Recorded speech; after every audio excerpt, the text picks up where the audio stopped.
Hello and welcome back to Lorehammer 40K podcast. Today's episode, as you've seen, is the High Lords of Terra. It's going to be a wild episode learning about, political drama and theater and who really runs the Imperium. But we got our own High Lords of Terra here joining us for the first time on main episodes, introducing Grimaldus. Hey, welcome. Hey, how's it going, everyone? Nice to be here.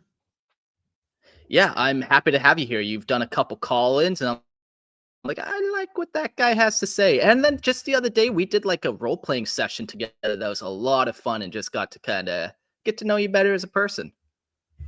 That's unfortunate for you. Yeah, thankfully I got to know the fake version of you and not the real you. And we'll see if I like that one more than the real you. We'll see. We'll see what happens. And also joining us for the first time, but not his first time calling in, is Nemo Forever. Welcome. I came here to commit lore crimes. Oh god. Well, thankfully we are the High Lords of Lorehammer, so we are at the top of the hierarchy and no one can overthrow us. Maybe Lorehammer Legal might have some words at the end of this show, but ultimately they're a little bitch, so it's fine. But what about the lore boy heresy?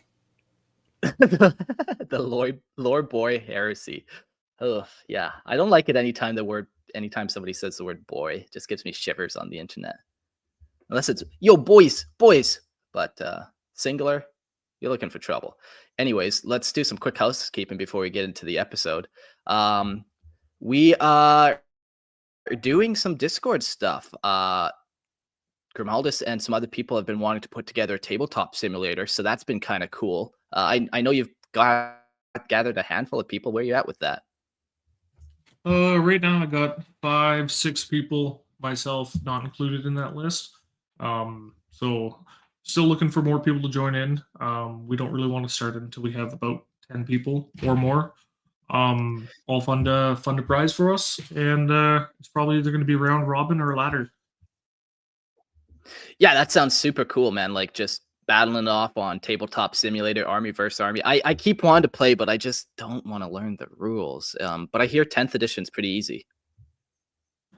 Yeah, they made it pretty simple for any like layman to come in and play. But definitely shortened up a lot of the battle times. And if you're playing on tabletop, you can cancel it at any time and come back.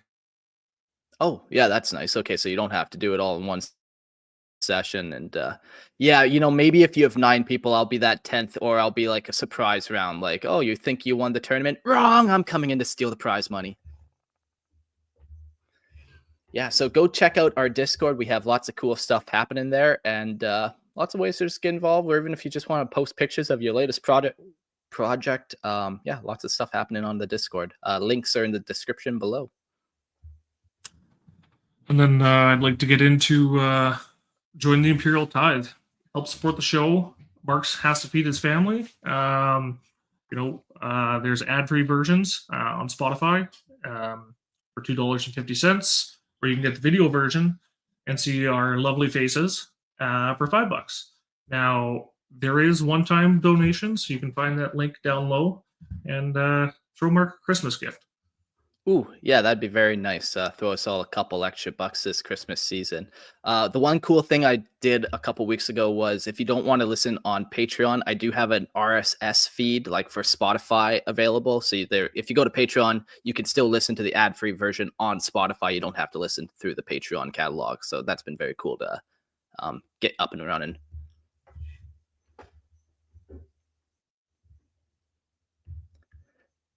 We also live stream.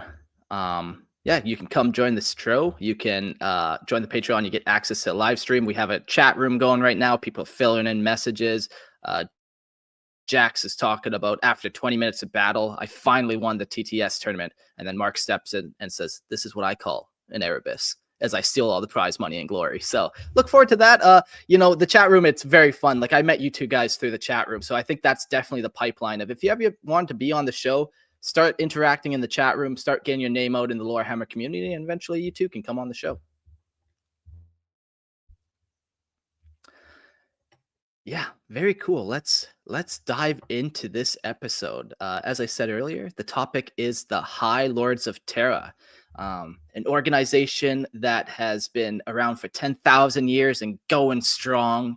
Each year they add and assassinate another member, so that's very nice. The political drama of it all is like House of Cards, except dialed up to 11, as all things at 40k often are. Let's dive into the notes and see where this takes us. The High Lords of Terra, known also as the 12, constitute the August Senatorium Imperialis, the ruling council of the Imperium of Man. Formerly 4 seats in the days of the unification, the Senatorium grew with the Great Crusade's border. The formidable assembly is composed of 12 preeminent leaders in the Imperium's most powerful adepta, each representing a critical arm of the Imperium. For much of the imperial history, they have governed as a collective oligarchy, wielding their authority in the name of the Emperor of Mankind. Charged with executing the monumental task of governing the Imperium, the High Lords of Terra claim to interpret and enact the Emperor's divine will. Their ranks among the highest in the Imperium confers unparalleled political power and influence. It is funny because they do all this and they pretend they know what the will of the Emperor is, but oftentimes I don't think they really, I don't think the Emperor would be too pleased with what they're actually up to. Beyond strange miracles, the Emperor no longer directly rules his dominion. The High Lords of Terra asserts that they embody his immortal will, ensuring that the Imperium is ruled in accordance with his divine purpose. Despite the vastness of the Imperium and the impossibility of central governance, their decrees shape the fates of trillions across the galaxy. Throughout the age of the Imperium, the Senatorium Imperialis has been presided over by a chair who oversees as the first among equals, bearing the titles of Lord Commander of the Imperium and Imperial Regent. Today, the role is held by the Primarch Reboot Gilliman. The first Imperial Regent, though, was Malkador and the Emperor himself. Yeah, so the Imperial Senatorium, the Senatorium Imperialis, it's quite the body of organization. And, every planet has its own governing body, but ultimately they all will follow the orders of the High Lords. There's a couple very specific powers that the High Lords themselves have access to, like founding an Astartes chapter where only they can do that, or governing or bossing around the Inquisition and stuff like that. But ultimately, they will write stuff down and it will get filtered down through all the imperial planets. And they care more about big stuff, like their big picture government. They're not necessarily concerned about what you do on a Sunday. They're more like, make sure you fulfill your imperial ties. These are the things that you need to kind of accomplish for a planetary scale. If I might, something we're definitely worth mentioning is that when the Crusade first kicks off, this isn't a humanity that has in recent memory had any knowledge on how to rule, how to manage, not just from an interplanetary sense, but between sectors, between different corners of the galaxy. We're talking about an Imperium that lost so much that there was even a rehabilitation program done by the Emperor to just recover the human genome, because the rad wastes and just the very friendly, unfriendly things that humanity was up to, that wasn't quite Eldar scale, but we're getting there. We're getting there. It left its mark. It left its time. It doesn't exactly lead people that are incredibly competent for governance. So as a result, one of the things that the heresy legions had the point of is they'd quite often point out that these humans, they don't know what the hell they're doing. It's an iterative process of them figuring it out. So we start off with a seat of just 4 High Lords right at the beginning. Then this is the number of seats we have now, which is considerably more than 4. That wasn't something that existed before. Yeah, exactly. Like you had Terra, which was a planet of techno-barbarians, not known for their etiquette and knowledge and formal practices. And it gets conquered, and still the population consists of techno-barbarians. And yeah, like you said, the Senatorium grows and expands, and we have the High Lords. There's also lesser lords that we'll eventually talk to. or talk about. And yeah, what an organization of just trial and error. And even when they fail, you know, no one can stop them. They're at the head of this massive machine, so they just keep trying until they succeed. Yep, they got to get that spearhead in, and away they go. But we're going to jump into the history. So we're going to start off with the Great Crusade. The High Lords of Terra stand as the ultimate governing authority of the Imperium of Man, entrusted with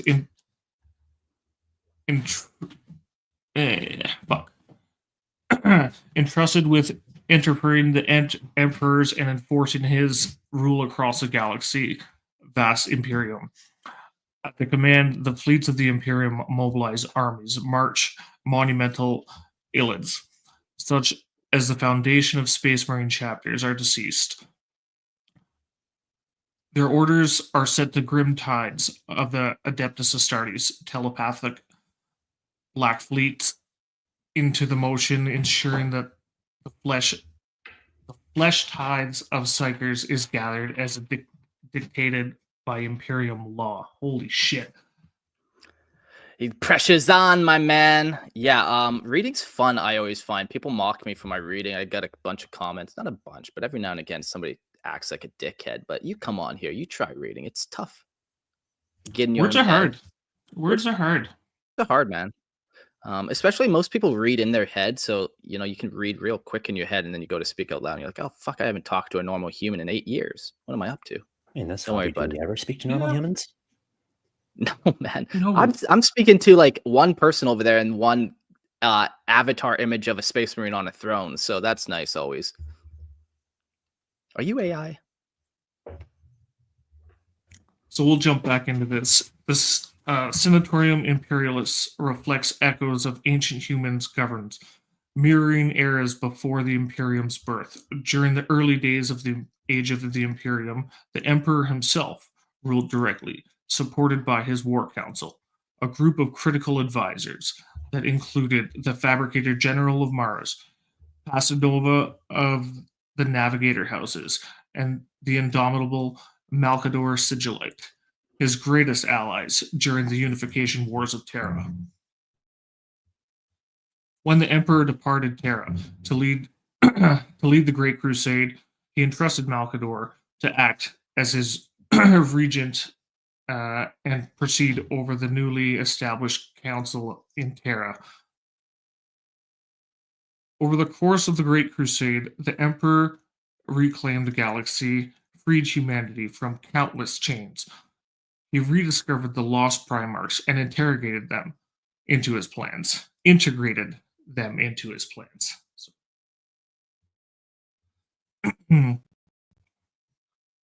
As the crusade expanded in scope, the Emperor leaned heavily on his War Council. After the decisive victory at Ulanord Crusade, when humanity's resurgence seemed assured, placed by the military campaign under the leadership of the War Master Horus, withdrawing to Terra, he, on a monumental new phase of the Imperium's creation, a human variant of the Eldari webway. Yeah, this is a tale very familiar. You know, we've all heard the story of the Great Crusade and kind of what happened, and you know, the Emperor goes back, starts working on his secret project while the Primarchs, they all go on and continue forth. But it was around, this time too that they started to found like, okay, the Emperor needs to actually, now he has a lot of this empire. He's consolidated a lot of the galaxy. Now he needs to start to organize some law, some organization to it. So the Adeptus Terra, the High Lords, are finally founded. You have to have some code to keep man in order. Yeah, for sure. So what's more? Sorry, go for it. After you. Oh, well, so one of the things we got to also know is that at all stages of the Imperium, the ability for the High Lords to act is limited by the information they have access to. And this is with us already knowing that the Imperium really sucks at keeping records. Good luck with that communication when you got astropaths, where how they feel about a color is a part of their, I forget what the word is, but their textbook for understanding the various meanings of the astropathic messages. So they have that. They have maybe whatever archaeotech is poorly understood, that it's been kept by either the Imperium or the Mechanicus in terms of communication, especially over interstellar distances. Like, what they can actually do, it means nothing if they don't know something's going on. Sure. Yeah. And like the galaxy is a big place, man. Even with astropathic messages being fired across, like you have to do it's a big game of telephone tag because you don't have one astropath that can fire it from one end of the galaxy to the other. They have to send it from choir to choir to choir. So each one adds its own little interpretation. One guy might add 1 0 or take away a 0 on a number, and that might just fuck up everything. I mean, that's exactly what happened on that book, 15 Hours. Sent a whole battleship to the wrong place, 200 guys wiped out. But we'll keep Another moving along stay here. in the Imperium. And if you have an astropath that's capable of that, this is a warp witch. Would you even trust them if they have that kind of sheer power to reach across galaxies? Like, what does that do to a person's mind if they could? Yeah, for sure. Yeah. And like we didn't even mention that, these messages might be intercepted by demons who then replace the voice and be like, ha ha ha ha, put their demon voice in and their demon plans at play too. So not only to have to put the messages farther and farther, you actually have to battle off demons who are trying to sully your message. Absolutely. So in this in this period, the Emperor determined that the Imperium could no longer be ruled directly by him or solely by the Primarchs. To ensure the governance, he established the Council of Terra, tasking it with managing civilian affairs and the administrative burdens to minor to require his direct intervention.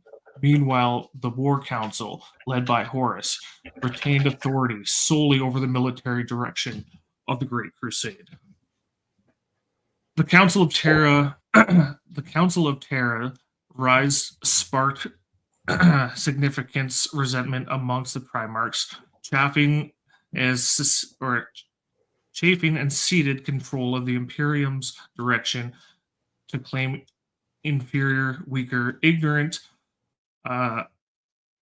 mortal administratums deemed far beneath their own capabilities. This simmering concept grew as one of the many grievances that festered within the traitor legions, paving the way for the corruption of chaos and their individual betrayal of the Emperor. Yeah, that's a nice setup for the High Lords. Like I said, the Great Crusade, it's coming to an end. They got most of the galaxy. Now that you have control, you gotta start a governing body. But it always doesn't end up so well, there's always a hiccup in your plan. And enter in Horus and what he ends up doing. Well, when you have an empire that's so wide, you can't really see what the left hand's doing compared to the right. It's maybe it's a bit more of that tangent on information I had before, but who's to say that someone really is making their, well, here's me being that Mechanicus bias, but saying their machine prayers the right time, the right number of times. Who's to say that for even bigger political things? Yeah, for sure.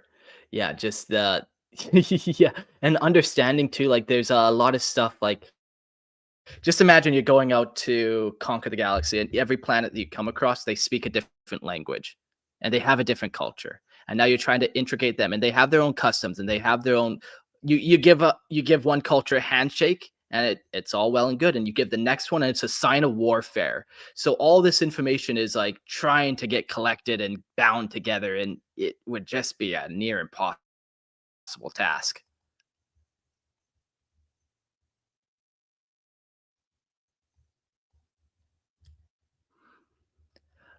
Yeah, so jump into the Horus Heresy. I want to take it. Yeah. In the wake of the Horus Heresy, the Senatorium Imperialis emerged as one of the Imperium's primary executive authorities, succeeding the Council of Terra. This transformation was a cornerstone of the reforms initiated by Lord Commander Rabute Gilliman, who joined the Senatorium Imperialis and assumed command over the entirety of the Imperial Armed Forces.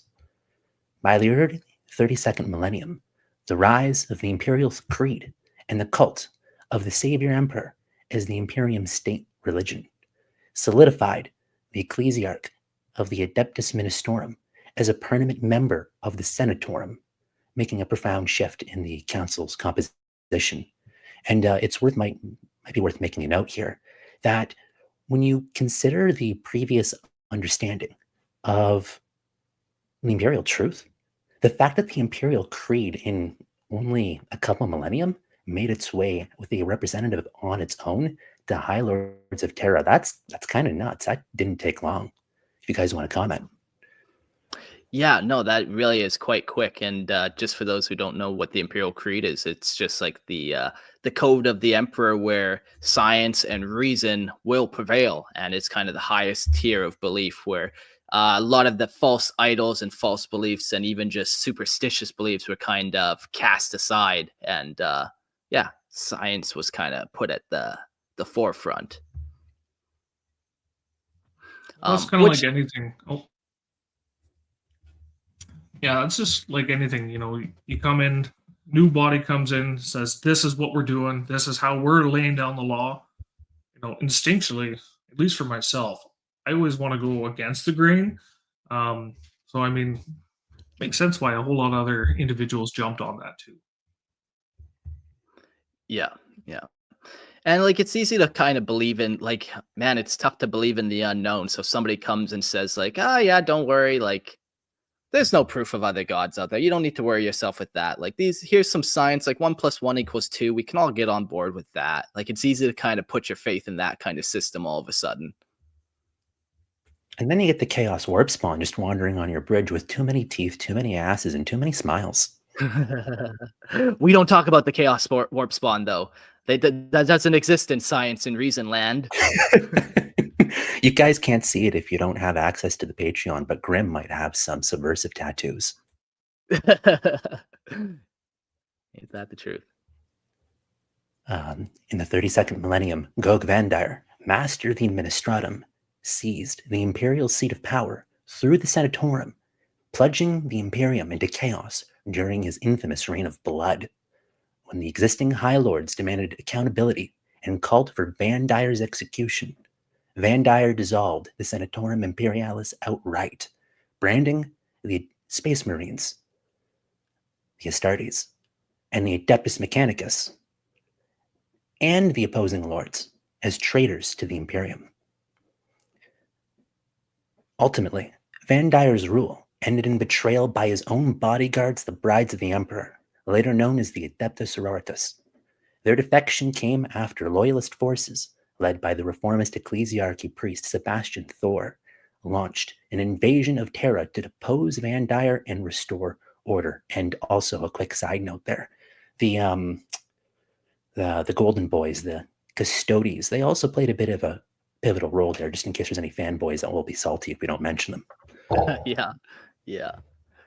They let people in, made sure they were able to see the correct people to get the right information to then behead Goj Vandire. With Vandire's death, the Senatorium Imperialis was reconstituted, and the High Lords of Terra regained their authority. However, sweeping reforms followed, including the establishment of Ordo Hereticus of the Inquisition, ensuring that no single individual could rise again to challenge the Emperor, or at least the High Lords, supremacy as the ultimate ruler of mankind. Yeah, for sure. And then we jump forward again. We've kind of just given a very big overview of them over the years, and we jump forward to the era Indominus the next time the High Lords of Terra take a big shift. Following Reboot Gilliman's resurrection during the Ultramar campaign. Oh, yeah, if you got stuff you can say right now there, Nemo. Oh, yeah, and with where we are here now in the time of, we haven't just reached the point where the imperial truth has been put to the side, because this is a time when there still are a great number of, not legions, but chapters in living memory who remember what the imperial truth is. You have something like the Black Templars. Those are an anomaly where they quickly embrace the Emperor's tarot, I'm pretty sure. But in terms of seeing the Emperor not as mankind's visionary, guiding, Godfather style leader or really weird glowing uncle. No, to them it's God. Yeah. By this time, for sure, definitely, like that. That imperial creed has far been removed and replaced with the Ecclesiarchy of religion and all that kind of good stuff. And now we have a reiteration where it's not just integrated, but now you have Ordo Hereticus. The Inquisition didn't exist until after the Emperor was interred to the Golden Throne as a stopgap to the new reality they were living in. And now you have the enforcement of this as part of the Inquisition with the seat on the High Lords of Terra. That's nuts. Yeah. I wonder if there's ever been a High Lord of Terra who was an Inquisitor, or is that normally saved for a specific guy? Maybe that'd be interesting to find out at some point. But yeah. So we jump to the era Indomitus. Following Reboot Guilliman's resurrection during the Ultramar campaign of the 13th Black Crusade in 999 M41, the Primarch returned to Terra amidst the Terran Crusade to reclaim his mantle as Lord Commander of the Imperium and Imperial Regent for the second time since the Horus Heresy. In asserting his authority, Guilliman replaced 5 of the High 12 of the Senatorium Imperialis and dismissed hundreds of lesser nobles from the ranks of the Terran aristocracy. There's that reading ability. I know that fucking word, but I'm not going to re-say it. Reshaping the Imperium's power structure. Under Guilliman's leadership, the High Lords of Terra now function as advisors and administrators of their respective dominions. For the first time in millennium, the Imperium operates under centralized authority of a single figure, rather than the fractious rule of the oligarchies. This reformation brought a rare unity to the Imperium as it entered the era Indomitus and launched the Indomitus Crusade, a level of cohesion unseen for centuries. Yeah, that is interesting. Like, Reboot Guilliman, he is known for being like this master administration guy. The planet he was from, like, he was able to kind of reunite that and then go and build an empire of 500 worlds, which he was really the only Primarch who built an empire. All the other ones, yeah, they would conquer their planet, but that was kind of it. Where he went out and he reconquered a bunch. But even him, like, just imagine one guy, Primarch or not, mastering and trying to understand a million different worlds, and it would still just be a nightmare and a clusterfuck of stuff. The unity was not born of mere ambition, but necessity. The birth of the Great Rift and the darkness of the Noctis Eterna demanded Guilliman's unparalleled organizational skill and steadfast governance to give humanity a fighting chance at survival. Yet even his return could not fully silence the ever-present discord of the Imperium's upper echelons. Guilliman faced resistance from planetary governors over his decree to restore the realm of Ultramar to its ancient span of 500 worlds. Many governors refused to honor long-forgotten treaties or outright denied their planets had ever been a part of Ultramar. By the Battle of Ruckus, which concluded the first phase of the Indomitus Crusade 12 years after its initiation, only 3/4 of the pre-heresy ultramarine worlds had been brought back under Guilliman's dominion. In navigating these challenges, Guilliman also acknowledged the importance of maintaining the Adeptus Mechanicus autonomy, as enshrined in the ancient Treaty of Mars. He avoided interfering with the tech priest doctrines, understanding that any affront to their beliefs risked inciting a catastrophic schism. Yeah, you don't want to, like, we've talked many times about how the Adeptus Mechanicus and the Imperium are actually two separate entities. They're two separate nation states, or what? Not nation states, but two separate factions. And they were kind of joined together at the Treaty of Mars. So even Guilliman is aware of this kind of. You don't want to step on the Mechanicum's toes too much. You still want to give them what they want, because ultimately we still need them. And to start a war with them, that would be a fucking huge war that no one would win.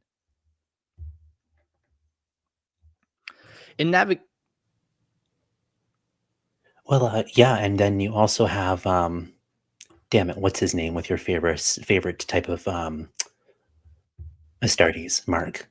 Yeah, Call. Belisarius Call. Belisarius Call. Yeah, he respected their autonomy up to because it's really underrated that he didn't make Call the Fabricator General. Like, that definitely feeds into this.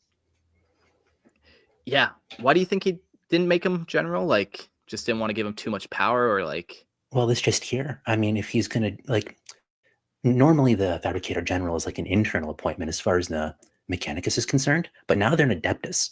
They're actually they're closer integrated into the Imperium now more than ever. Sure. But Call was brought in. He brings in all this technology. We have Marines that we have no idea where they came from. They have a disgusting quantity and quality of war gear, which is into itself priceless. We have no idea how or where it came from. But he did stop short of interfering in Mechanicus affairs. I didn't want to mention that. Yeah, for sure. In navigating these challenges, Gilliman also acknowledged the importance of maintaining the Adeptus Mechanicus' autonomy. Oh, I read that one. When the Archmagus Dominus Belisarius Call repeatedly sought the title of Fabricator General of Mars, Gilliman refused, citing the limits of his authority. He recognized that such an appointment would ignite a Martian civil war, as many unorthodox adherents of the cult Mechanicus viewed Call's devotion in innovation as dangerously heretical. In this, as all his actions, Gilliman's choices reflected the delicate balance required to preserve the Imperium's fragile unity amidst the galaxy teetering on the brink of chaos. And yeah, that makes sense, man. Like I've said this many times, Call is a fucking heretic, man. He comes out and not only does he make new technology, which is forbidden, like did he even apply the WD-40, the sacred oil? He also improves on the Emperor's design with Primaris Marines. And I'm sure a lot of people looked at him like, whoa, we have 10,000 years of structured history here and way of doing things. And you're going to come in and just, upend it all. So yeah, probably a smart move on Gilliman's part, not to put him in charge and like really just kind of create that schism. Because to the Mechanicus, when you have things like the organs of the Astartes themselves, each of them are fantastically complex. It may take maybe one tech priest's lifetime to gain any mastery of how to treat its ailments and do repairs, especially on the genome side to prevent the genetic corruption that so many legions are infamous for.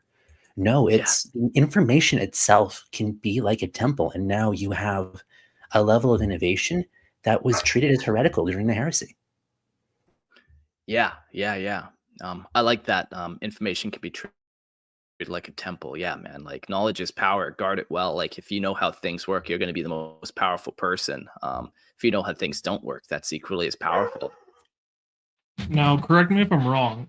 Upon the resurrection of Gilliman, didn't he appoint Belisarius Call, or at least allow him to further, or at least start, if not further, his Primaris Marine project? Yeah, he definitely gave like the approval or whatever, but I'm pretty sure that approval was given like 10,000 years ago. Back when like Call is an old character. This happened long ago, and then all the Primaris Marines were put into stasis field. My dogs are fucking barking like idiots. One sec. But yeah, as far as that's concerned, well, who knows where Call's rightful authority really does begin or where it ends? What do you think, Grim? Yeah, it's kind of a hard thing to say. Like I do very much like the stagmented environment that 40K has. Once again, I always come back to it as a setting than a story. But it is fun to spice it up, and it did bring more to it, and obviously furthering said story brings more people into the hobby. Yeah. But let's jump into the Great Chamber of Centaurum Imperialis. The Great Chamber of the Centaurum Imperialis stands as a monumental hall within a vast imperial palace on Terra, the world or the throne world of humanity. The sacred temple, the original seat to the Imperium authority, serves as a parliament of the Imperium, a forum where the 12 High Lords of Terra convene to wield their immense power, capable of holding 1 million souls. It is most iconic meeting place for the Senate. The Chamber of Souls. The chamber is structured as a vast coliseum with a central dais upon which the High Lords sit, ruling the fate of the Imperium from the from the exalted position. At the command of Reboot Gilliman, the towering statue of Rogel Dorn was raised on the eastern end of the hall, a tribute to the Primarch who helped shape the Imperium's foundation.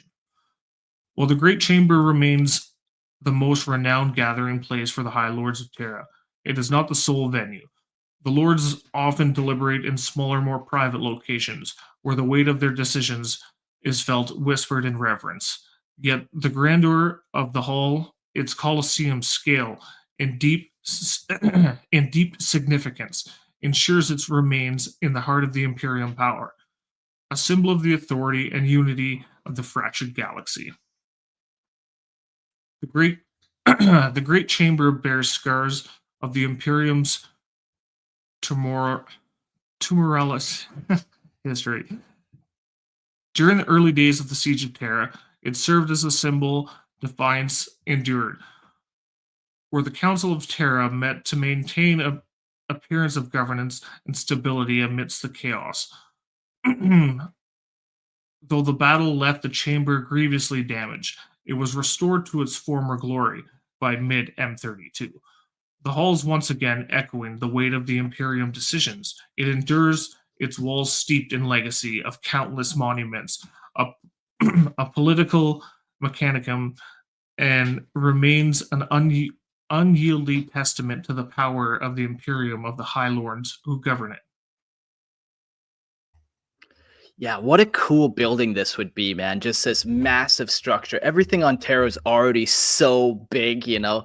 This is just a huge room with I forget what she said the number was, could hold over 1 million souls, just kind of all looking over the proceedings and stuff. You know, and there'd be servitors flying with those speakers projecting sound to the back of the room and stuff. All the banners on the walls of all the different conquered empires or different High Lords of Terra and their organization. Like, this would just be the coolest looking place. Just think the Star Wars Senate, but like multiply that by a good couple million. And add a bunch of skulls and like actually cool details and not this like sleek look. Like it would be like this Baroque, Gothic look. Yeah, it'd be so cool. Yeah. This might be a bit apocryphal, and I'm not 100% sure about the legitimacy of what I'm about to say, but allegedly, they were saying that at one point there was the dream of both the Emperor and Malkador to have some sort of democracy ruling over the Imperium, where each world got a representative, which is why this Senate chamber had the capacity of 1 million or more and had that technology. And allegedly, Malkador used that big psyker brain to figure out a sort of system where it wouldn't just be an endless wave of voices. There was an actual way to organize the voices, the thoughts, the information, the proposals, no matter the size of the proposal, into something coherent. But and no matter the language. Oh yeah, because like there's so many variations of Low Gothic, and language does get corrupted over time and space. Yeah, it's crazy. Even just like, you know, to bring it to real life, like we make fun of Zoomers, and I don't know what the fuck skibdibbity is or whatever the fuck they're saying. Half the time they open their mouth, I don't know what they're saying. They're only a couple years younger than me. So just imagine across all the different worlds, like to try to unify that. But that's a cool concept through like psychic means and stuff. You might be able to kind of dial it in and hone it in a little bit more.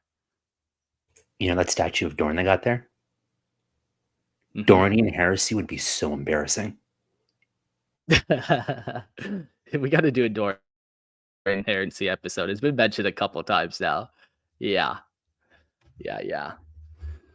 All right, so one of the big bads of the High Lords of Terra is the Imperial Regent. The title of the Imperial Regent, also known as Lord Regent, Imperator Regis, or Regent of Terra, is one of the most esteemed and powerful within the Imperium, granted only to the most exceptional circumstances. It is a position second only to the Emperor himself, its bearer regarded as a living voice of the Emperor, embodying his will across the Imperium. Though its scope may overlap with what the Lord Commander of the Imperium, the role of the Imperial Regent extends beyond the purely military, encompassing the vast civic authority and governance over Terra itself.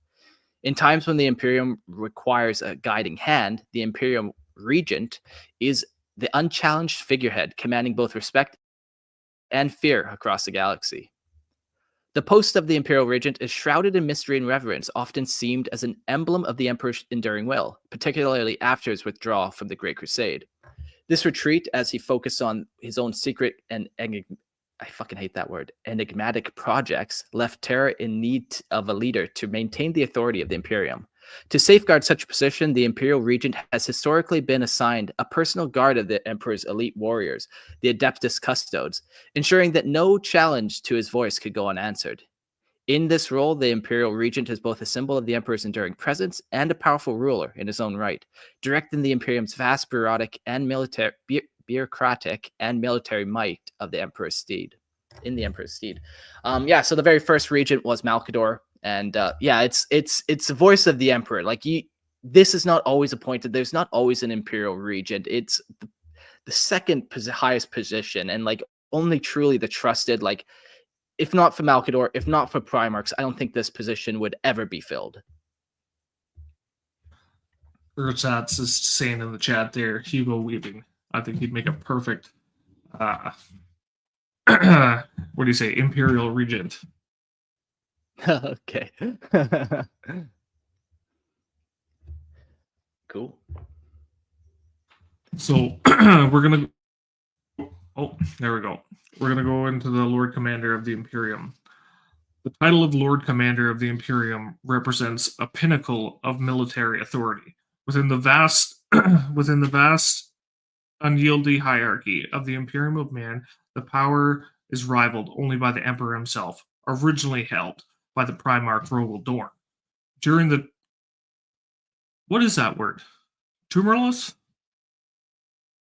Tumultuous. Tumultuous. Okay, thank you. During the tumultuous days of the Horus Heresy, the title was later... quit doing that. Where did I go now? Stop typing. There we go. Originally held by the Primarch Rogel Dorn during the tumultuous days of the Horus Heresy, the title was later succeeded to Reboot Guilliman, who would transform his meaning and reshape the fate of the Imperium. After the heresy, Guilliman assumed command of the Imperium armed forces, uniting them under his rule, and using the title to stabilize the Imperium and initiate the reforms that would define his legacy. He became the first and only figure in the Imperium history to control entirely of the war machine, which had previously been overseen by the War Council. The Lord Commander of the Imperium was elevated to one of the High Lords of Terra, symbolizing the supreme command over the military matters of the Imperium. Even after the grievous wounds of Reboot Guilliman at the hands of Fulgrim, the title proceeded, which its holder continuing to serve as both the chairman and the High Lords of Terra, and the supreme commander of the Imperium's military might. Guilliman's name became synonym with the position in which often referred to as simple as Lord Guilliman in honor of the Primarch. The title, however, was officially abandoned by the 41st millennium, having endured until M32. During this time, figures such as Udine Mach Undo and the chapter masters Corland and Maximus Thane held the title. Through the ultimate fell into disguise of the aftermath of the War of the Beast and the beheading. Yet in a twist of the fate of the Imperium staggered under the weight of many trials, the resurrection of Reboot Guilliman returned to Terra, reclaiming his place of Lord Commander, once again assuming the mantle of leadership over the Imperium's military forces. Yeah, cool. Yeah, and it's really nuts because what makes so much of this exceptional, especially Guilliman himself taking this leadership position over all of the might of the Imperium, especially as an Astartes, because we have a history of both not only the Astartes themselves, but the Primarchs themselves being very susceptible to heresy. With that knowledge already in place across all of the meaningful facets of the Imperium's leadership, he steps forward, and now we have these groups that are usually completely separate commands. I'm not talking just, this is my jurisdiction, this is your jurisdiction. I'm talking entirely different branches of nobility, of imperial law, or if an inquisitor sees, I don't know, an asshole like Gaunt going and being a general and a commissar at the same time, that's a bit of a big deal. Now we got Gilliman doing everything at once. The Navy is usually separate from the Guard, from the Astartes, the Titans. And that's to say nothing about the various specialized brands of the Titans themselves. There's side Titans out there, if you believe that lore, if you believe that canon. And those things are genuine abominations in front of all things, both reasonable and holy. Because if you thought the penitent machines were messed up, side Titans are nuts. And that's just the Titanicus corner. Yeah, it is crazy. Like Purge said, Lord Commander seems like War Master. Like this is a very powerful role, and it's martial focused, where the Imperial Regent, it's more civic duty and like civic responsibility and doing, that kind of governance. This is like leading all the armies together, bringing all these powerful factions into one spot and trying to kind of get them to all work together. And he does do it successfully too. If you got nothing, Grim, I'll jump into the members of the council. Yeah, let's continue along here.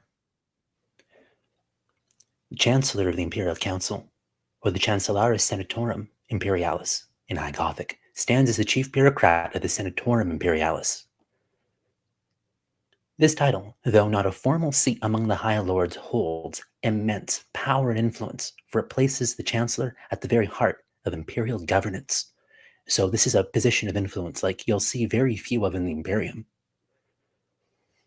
As a primary administrator for the Senatorum Imperialis, the Chancellor is the silent architect behind its operations, navigating the corridors of power with an experience born of their unique access to the highest echelons of imperial leadership. Their role is one of subtle control, a quiet but unwavering presence in the machinery that governs the Imperium. While the Chancellor is not a member of the High Lords, their influence is inexorable. Their position affords them unparalleled insight and authority, shaping the decisions of those who truly wield the Imperium's power. They stand as a bridge between the ruling elites of the Imperium, the vast bureaucratic apparatus that sustains it, thus ensuring that the will of the Emperor is translated into the endless flow of paperwork, decrees, and directives. In this inscrutable role, the Chancellor is both a servant and master, the unseen force that ensures the Imperium continues to function with relentless precision, its vast bureaucratic machine ever turning under their guidance. Yeah, I like this kind of position where it's not like a position of glory. And in fact, you wouldn't want to put somebody who's kind of in that kind of, you don't need a charismatic figure for this rank. It's just as much paperwork and just making sure things flow smoothly, making sure all the logistics line up, making sure all the T's are dotted, all the I's are crossed, as they say. Oh, sorry, go for it, Grim. Even in the Imperium, I mean, you got to have some paper pushers. As much as we all hate them, they play a part, a major part in this particular setting. I get Assassinorum vibes from this, but instead of master of blades, master of poisons, master of wearing a skull and just murdering people, no, it's master of pencils. Master of pencils. Yeah, but the pen is mightier than the sword. This guy can get anything he wants done. He's the one pushing every directive forward and doing all that kind of stuff. Can you imagine the sheer insider trading this guy can get away with? He is literally God. the highest influential position on the High Lords. That's nuts. Yeah. The Chancellor of the Imperial Council, stock picks. Follow him and you too can be rich. Oh no, a new level of grifter. No. No, the High Lords of Terra grifters all the way down, I think. Here we go to the High Lord positions. Since the grim days of the Horus Heresy, the composition of the Senatorium Imperialis has remained remarkably consistent, its number of seats generally fixed at 12. While moments of crisis have occasionally seen this structure fluctuate, tradition invariably reasserts itself, restoring the council to its original form. Each seat is occupied by a leader drawn from the most powerful adepta or other key organizations of the Imperium.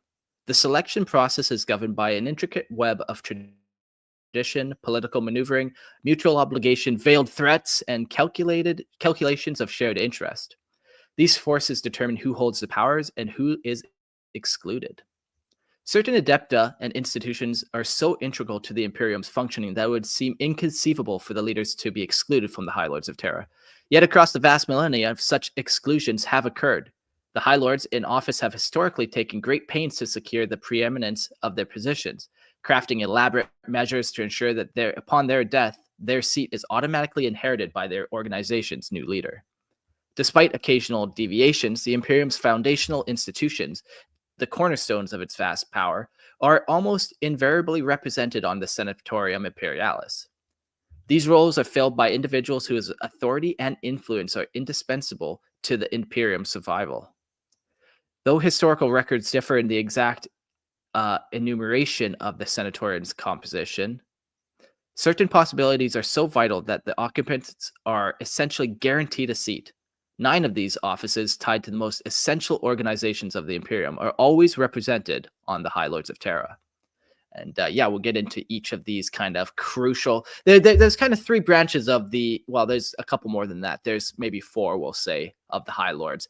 There's kind of the upper echelons. That's the Imperial Regent. That's that Chancellor dude. That's the Lord Commander. And then we get into the High Lords of Terra that have a position at all times kind of on it. And then we have kind of a fluctuating list of chairs. And then we have lesser lords that, while they're on the council, they're not necessarily a High Lord. So the first up, we have the Master of Administratum. But I think... Yeah. So imagine how much of a bastard you got to be at being good at your job to even make it onto the High Lords, let alone a higher rank in any of the Adeptus, any of them. Yeah. Now, you're the meanest of them all. You're at the very top. And what's more is that with this position right there, you're the guy who's the referee. And you didn't get there by being fair. Yeah. And the other scary part about this is, yeah, you got there that way, but all the people you're dealing with also got there that way. So you're also dealing with the smartest, most craftiest, possibly malicious, possibly whatever. They're all there too, because they're just on the same level as you. And it's more than even that on top of that. Hey, it's 40K. It gets worse. Imagine how many rejuvenate treatments these buggers have gotten themselves. Imagine how many centuries of just backstabbing that would give the long dead Necron a Necron tier stiffy. Yeah. Harder than... It almost puts us humans almost to the point where we're going to birth our own god, with just how much conniving is happening within the High Lords of Terra. Not saying that it would happen, but have enough centuries of this, 10,000 years of this corruption. Certainly, there's going to be something else that comes forward. Yeah, for sure. So we'll get into the Master of Administratum. The Master of Administratum is an enigma, an unseen hand that pulls the strings of the vast bureaucratic empire that sustains the Imperium, sitting on the apex of a sprawling network, records, decreases, and logistics. The Master holds dominion over the Administratum, the heart of the Imperium's bureaucracy. This position commands unfaithful amount of influence, for the decisions made within the chamber affect every aspect of Imperium life. From the movement of soldiers across the galaxy to the locations of scarce resources, the Master ensures mechanicums of the Imperium continue to grind forward. Beneath the watchful eye, trillions of lives are cataloged, recorded, and manipulated in the name of the Imperium. The power lies not in grand displays or in the fields of battle, but yet quite cold, efficient, and unfathomable machine that functions solely to preserve the Imperium. Enduring and what's that? Inscrutable. Inscrutable. Okay. Enduring and inscrutable. The Masters oh, sorry, bugged out there. Enduring and inscrutable, the masters of the administratum thrives, the shadows of bureaucracy. Their decisions are final. Their their adalects shaped of the course of countless lives, often without those affected even ever even knowing the source of their fate. At the highest levels of the Imperium, the master of the force unto themselves, bending the will of the masses and enforcing the emperor's law throughout the cold lens of the administratum. Their influences extend beyond immediate, and they will ensure that the gears of war and the machinery of the Imperium and the order of the Imperium society continue to turn long after the flames of war have been quieted.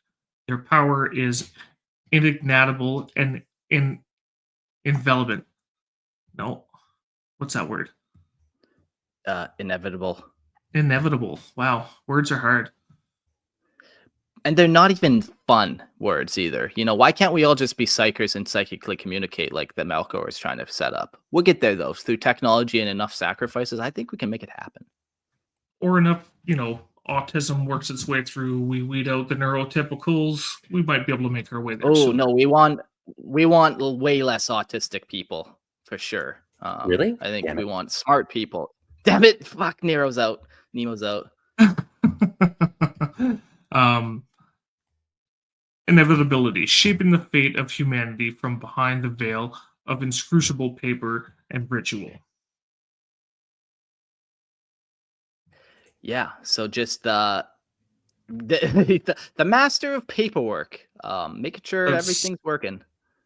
That's pretty much the whole setup here. Is just everyone has to, be a bureaucrat, be a conniving little bastard. Sounds a lot All like right. the Yeah. Canadian government. I gotta defend my Oh. favorite. Oh no! Oh wait! Why did you have to put it like that? I was gonna defend the paper pushers. Then you called them the Canadian government. Damn it! What makes this position important Ah. is the corpse starch, the lasguns, the uniforms. These are the guys who determine the who, what, where, when, why, and how.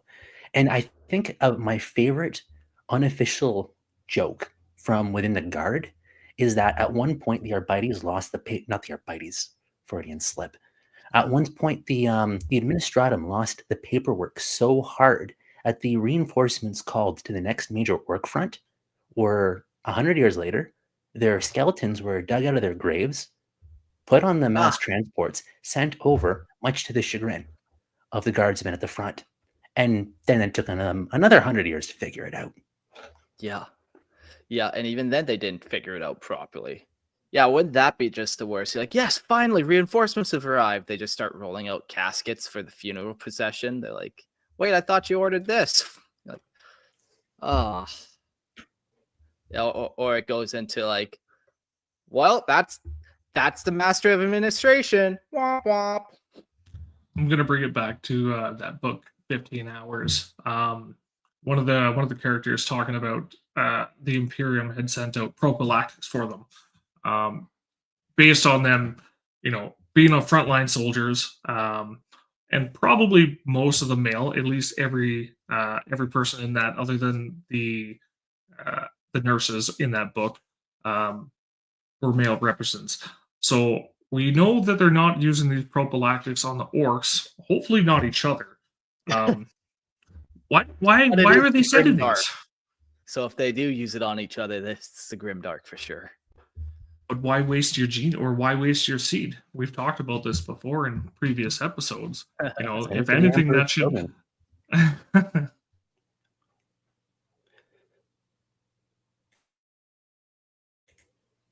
No, yeah, send it to the Emperor's children for a favor. They'll appreciate it.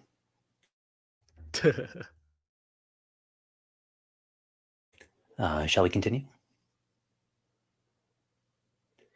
Oh, Mark, yeah, you gave me a nice one. I like this topic. I like it. The inquisitorial representative is an enigma within an enigma, a silent sentinel from the most secretive and powerful arm of the Imperium. As the official voice of the Inquisition and the Senate, they are both a shadow and a force. Attending the meetings of the High Lord is an agent of unspeakable power. And a quick little note here, the Inquisition has ranks within itself. You got your Inquisitor, then you got your Lord Inquisitor, who has power over sectors. Here, this is the Lord Inquisitor's boss across all the Ordos. And there's multiple Ordos, both Majoris and Minoris. Yeah, the Minoris are pretty cool. There's a whole bunch of Minoris that we never really talk about. Lorehammer's talked about them in some episodes, but you don't often hear about like the Ordo Chronos that's in time of like timekeeping and shenanigans and stuff. There's a lot of cool ones. Yeah, you can always blame the Ordo Chronos if something doesn't get there on time, and half the time you may even be right if you even knew the time. What is time?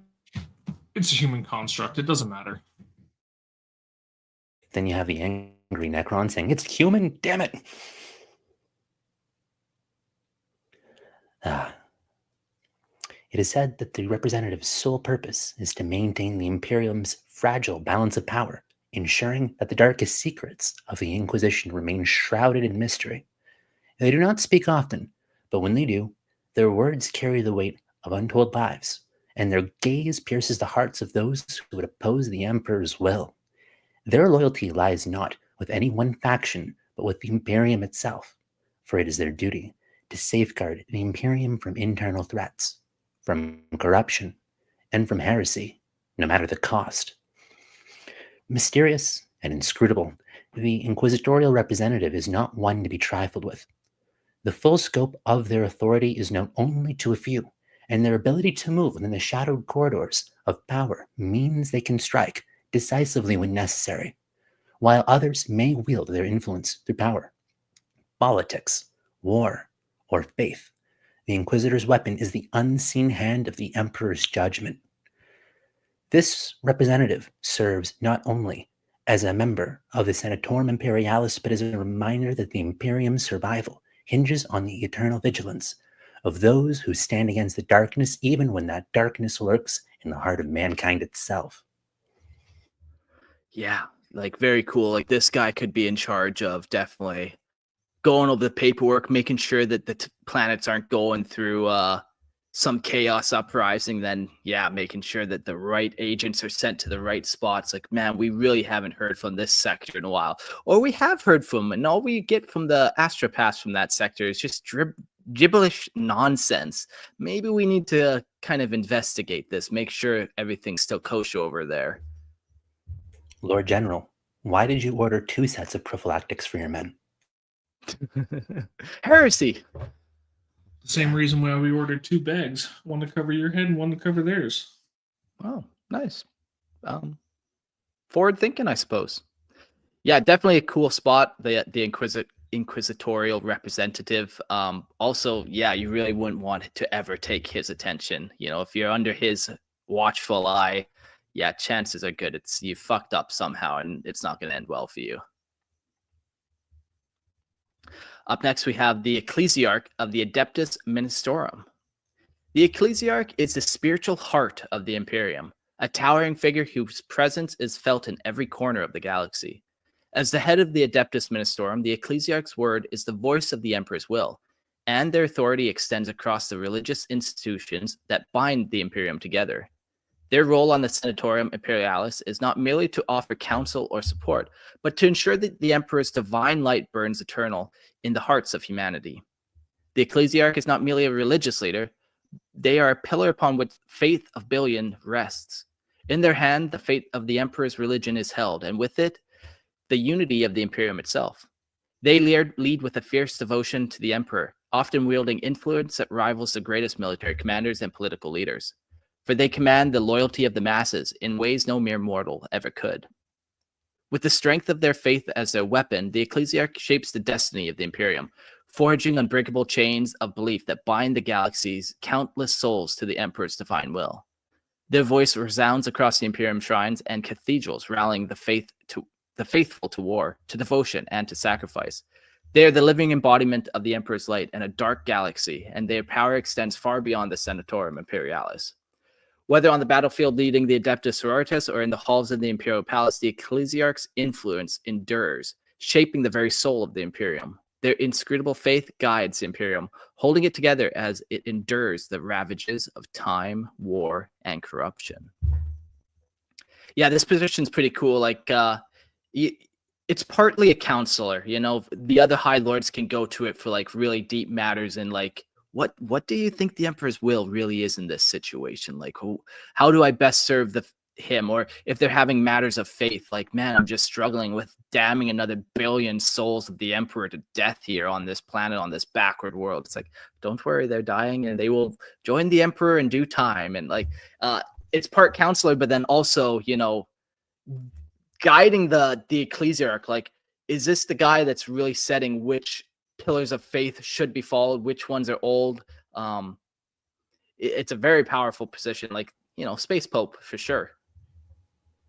Then you have the fact that if the Emperor's currency is blood, where else in the Imperium are you just going to just muster up a million faithful souls with the zeal to go pick up the las guns, whether they're trained or not, to go rush that forward base, whether they have comms or not, to go and beat that guy's skull, and whatever, regardless of if there's a senior NCO to coordinate it or not. This feels like a very black book's position where a lot of things can be made to happen suddenly, quickly, in a very scratch way. Yeah, exactly. Like, you know, all he has to say is, well, it's the Emperor's divine will. And then all of a sudden, what do you do to argue against that? Now all of a sudden you do try to argue, and the inquisitorial representative is like, I don't think so. Now you're being watched. I think you might be committing heresy. Yeah, I like what you said. Like, this guy can make things happen just quick because no one can really rebuttal him. Oh, if you want another little plug to that, there's the entire Vrax campaign and the influence the Ordo Hereticus and the Ecclesiarchy had over that. And to save you a rant to keep us from going too far over time, I'll just leave it there. But the entire Vrax campaign is an excellent inroad into that. Cool. I'm gonna add that actually to my episode list. I always forget about that, but that's such a cool battle. Yeah. So we'll get into the Fabricator General. The Fabricator General is the High Priest of Knowledge, the guardian of ancient, inscrutable secrets that sustain the Imperium's technological edge.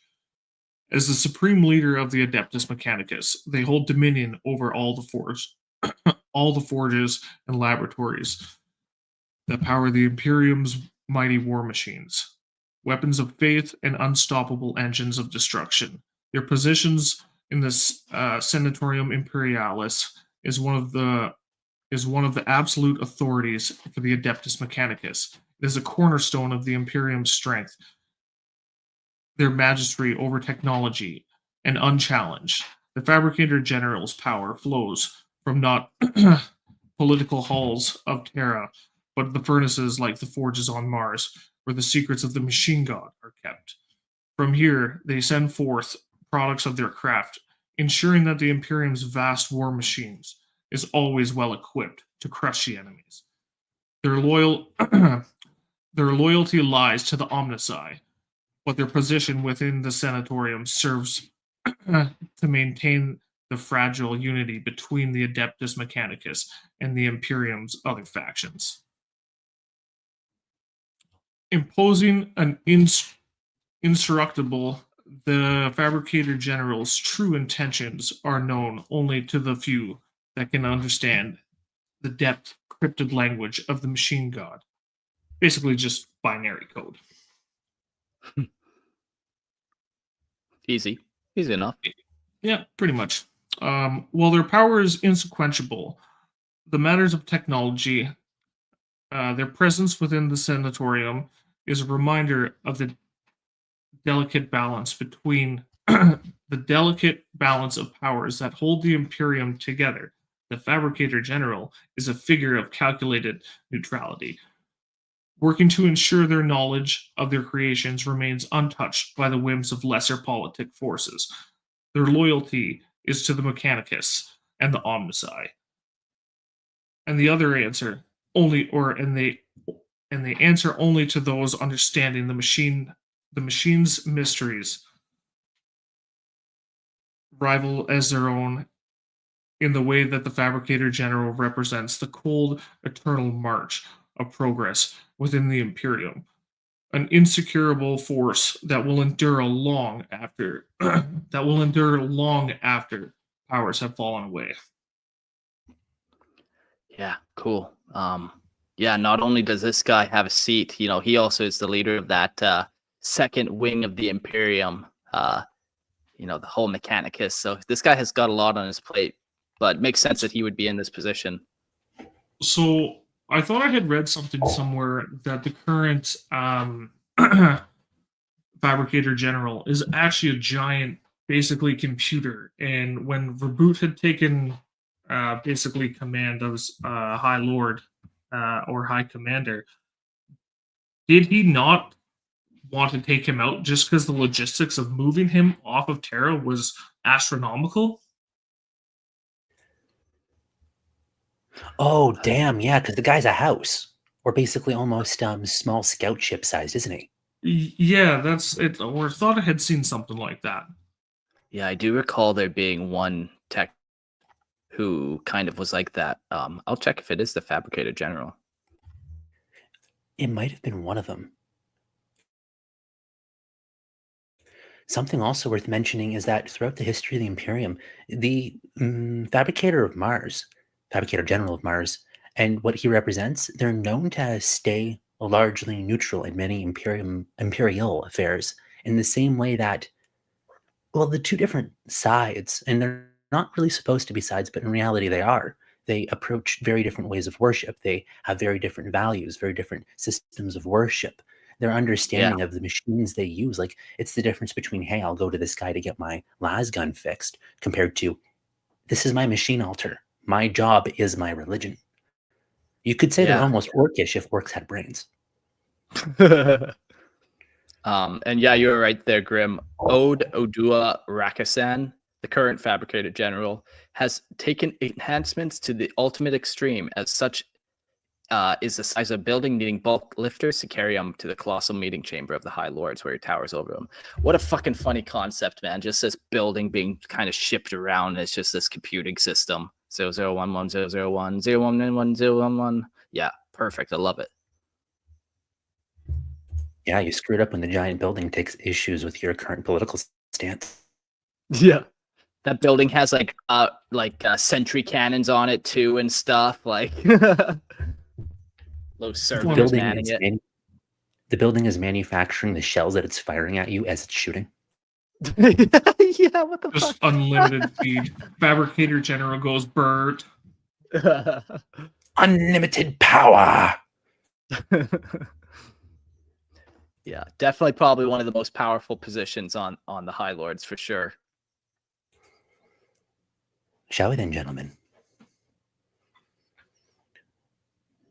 The Grand Provost General of the Adeptus Arbites is the unyielding enforcer of imperial law, a figure who embodies the harshness and the justice of the Emperor's rule. As the Supreme Commander of the Adeptus Arbites, they are instruments of retribution, dispatched to quash rebellion, uphold order, and cleanse the Imperium of its heretics and traitors. Their role in the Senatorum Imperialis is one of cold authority, wielding the law as shield and sword. Which isn't to say that the other ones won't do it, but they got they're not Judge Dredd ripoffs for nothing. The Grand Provost Marshal ensures that no one is beyond the reach of the imperial justice, whether they are petty criminal in a backwater world or a high lord caught in treason. Their power is absolute, and their word is law. They answer only to the Emperor, enforcing his iron will with an iron fist. Where others may speak, the Grand Provost Marshal acts ensuring that the imperial throne remains steadfast and unyielding in its pursuit of justice, cold and inscrutable. The Grand Provost Marshal is a figure of inevitability. Oh man, I'm getting Matrix vibes from inevitability, Mr. Anderson. Yeah. The will of the Emperor is carried out through their actions, and their authority transcends any other imperial force. While other factions may wield power in politics, war, or religion, the Provost Marshal ensures that order is maintained no matter the cost. Their presence in the Senate is a reminder that the Imperium is not just a realm of ideals, faith, and ambition, but one bound by law and retribution. In the endless march of time where all else may falter, the Grand Provost Marshal stands eternal, a figure both revered and feared, a guardian of order in a galaxy perpetually on the brink of chaos. So now I gotta ask you lads, do you think that they answer to the Inquisition more, or the Inquisition answers to them? You know, when we did our Adeptus Arbites episode, we did learn that some of the few people in the entire galaxy that can actually like take an Inquisitor down is an Arbites, and that's just like even low level Arbites have the authority to be like, that Inquisitor is breaking Imperial law, stop him. So yeah, no, I think this position has more power than the Inquisition guy. Like, maybe more power is not the right word to say. But like if they were to go against each other, like if that Inquisitor is breaking Imperial law, he is in trouble.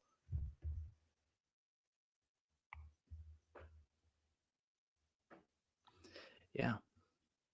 Bringing it back to Judge Dredd, I know that every time Arbites comes up, this is always a topic. I actually happened to watch that today. Just the opening scene when that guy gets pulled over and he's already trying to bribe the cop, like no dice. He blows the car up. I imagine the Grand Provost Marshal not pulling that same card, but at least somewhere along those lines. Yeah.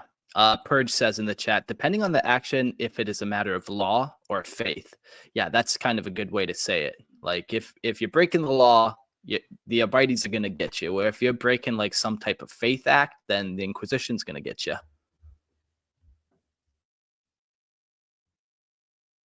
And up next, we have the Paternoval Envoy of the Navigators.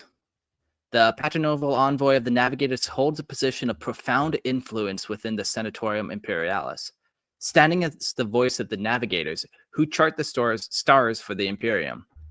As a representative of the Paternova, the head of the Navigator houses, the envoy carries with them the ancient and inscrutable traditions of power that controls the very fabric of the Imperium's interstellar travel. Navigators, with their uncanny ability to guide the vast starships of the Imperium throughout the immaterium, are indispensable to humanity's survival and expansion. The envoy's role is not merely ceremonial, they are the embodiment of their people's sway over the fabric of space itself. A figure whose presence in the Senatorium ensures that the Navigator's vast power is neither ignored nor diminished. In their role, the Paternovals envoys' influence extends beyond the mere navigation of stars. Their family, the Paternova, has a long and bitter history, often bound by bloodlines, power struggles, and dangerous necessities of cooperation within the Imperium. The envoy speaks with the weight of generations behind them, representing a complex and fiercely protected institution.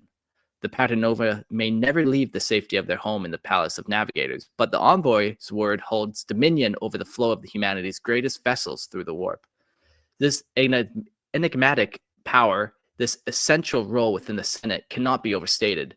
It is a legacy of power and influence that stretches from the ancient days of the Imperium to the very edge of the galaxy. It is one that remains as inscrutable as the stars themselves. Yeah, very cool to have the Navigators there as well, and it just shows how powerful they are. Like one of the most powerful branches for sure. If you can't transport stuff from one planet to another, whole planets, whole sectors die off. And I just imagine the power bids that this guy does. Like, well, I'm not going to give these guys access to my Navigators, and yeah, give it a week, and when they're not getting their food supplies, they're gonna come back to the table for renegotiation.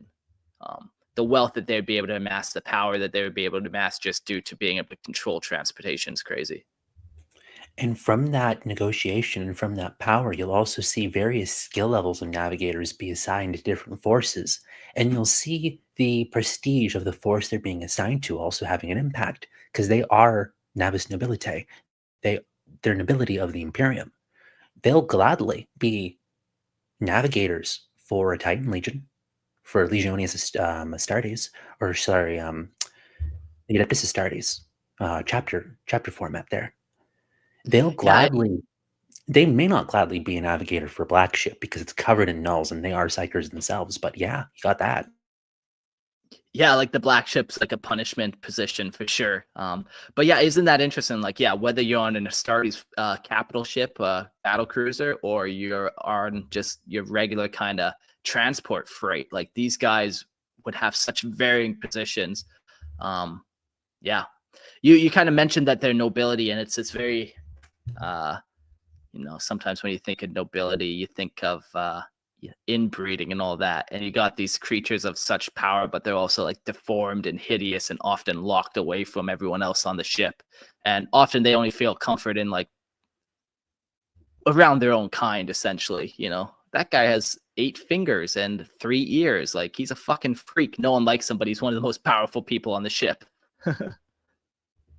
This is where the ultra nerding comes in, where I was holding back on making the Dune reference, but here we are for the Dune reference, because the idea of a navigator house into itself really did come from there first, with enough originality to maybe, I guess, I'll leave it to the viewer to say how separate it really is, if we're looking at a Judge Dredd ripoff, or maybe something a little subtle, if GW can be subtle to save their lives.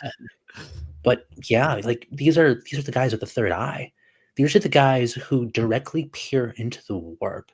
These are people who were dragged before the Emperor's throne, if memory serves, to be rooted so they could look into the warp without losing their minds and just becoming warp portals or warp spawns. These might be the least human humans you might find as far as sanctioned psychers are concerned, without getting into Astartes. Because I also don't think we'd have any Astartes navigators themselves. I'm pretty sure they are all baseline humans originally. Yeah, like the Astartes gene seed would not meld with these guys. Just like why we don't see Ogren Astartes. It's like they're abhumans, man. They're too far removed from the genetic code, too far removed from the Primarch's code. It's also why we don't see female Space Marines, because there is a very specific genetic code you have to follow to become a Space Marine. I was wondering if you were going to go there, and I'm glad you did. Hey, man, I'll push it all day, every day, just so people don't fucking forget. All you tourists out there, don't you fucking forget it. But yeah, no, these are like mutants, man. They're abhumans, and they wouldn't. They got webbed fingers sometimes. It's such a weird position of power that they have for being such freaks. Well, I mean, that's going to happen after a good couple centuries, tens of thousands or 10,000 years of inbreeding. It's bound to happen. Yeah, inbreeding and just like minor warp corruption as well. Like I wonder how much of that is like their genetic code itself has been slightly mutated from looking in the warp too much, not just the inbreeding. Well, I mean, DMT does the same kind of thing, so that's so everyone, go get some DMT and let me know what happens if you turn into a mutant if you keep using it. That's your project. Warhammer Legal does not encourage the use of prescribed substances. No, they do not, but Mark does.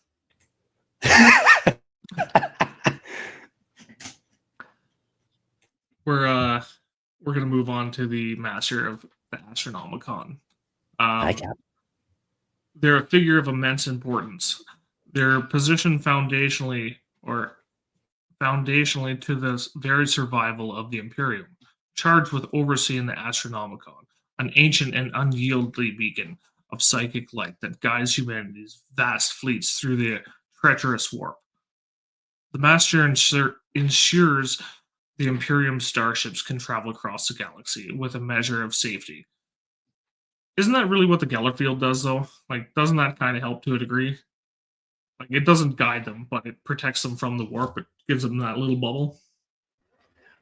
Yeah, but the astropaths also help power the Geller field to some degree, I believe. Maybe I'm wrong on that. Maybe I should do a little refresher on it. But yeah, if you're have protection from the warp, but you're just ultimately stuck in it and you can't get out, you're kind of hooped either way. Yeah, fair enough. Where are we here? The Astronomicon itself is a force of incomprehensible psychic power, a beacon that must be maintained at all costs. For without it, the Imperium would just cast into darkness, its fleets isolated and vulnerable to the horrors of the warp. The Master's role is one of immense responsibility. They control this lifeline to the stars their decisions determining the fate of the entire fleets and by extension, the fate of mankind itself. In truth, the master of the Astronomicon is both revered and burdened. To maintain the Astronomicon is a task that demands sacrifice of countless psychers and their souls. Is it something like there has to be 10 psychers next to the golden throne or something like that? Or am I way off? I More. don't know about that. Okay. Over yeah, time, it's increased. Yeah. Oh, okay. I did find about that Geller field. It's not necessarily an astropath in there, but it is partly attached to a psyker. A comatose psyker is in those Geller fields. So There you go. To maintain the Astronomicon is a task that deems the sacrifice of countless psychers, their souls consumed by the beacon insatiable need for psychic energy. The master stands at the center of the storm, overseeing the endless stream of ritual and sacrifice. They hold power to sustain the Imperium's interstellar might, and yet they might remain enigmatic. An enigmatic figure, cloaked in mystery and untold responsibility. Their decisions, though rarely seen, shape the destiny of the Imperium with each pulse of the Astronomicon. In their hands lies continued survival of humanity, the continued survival of humanity.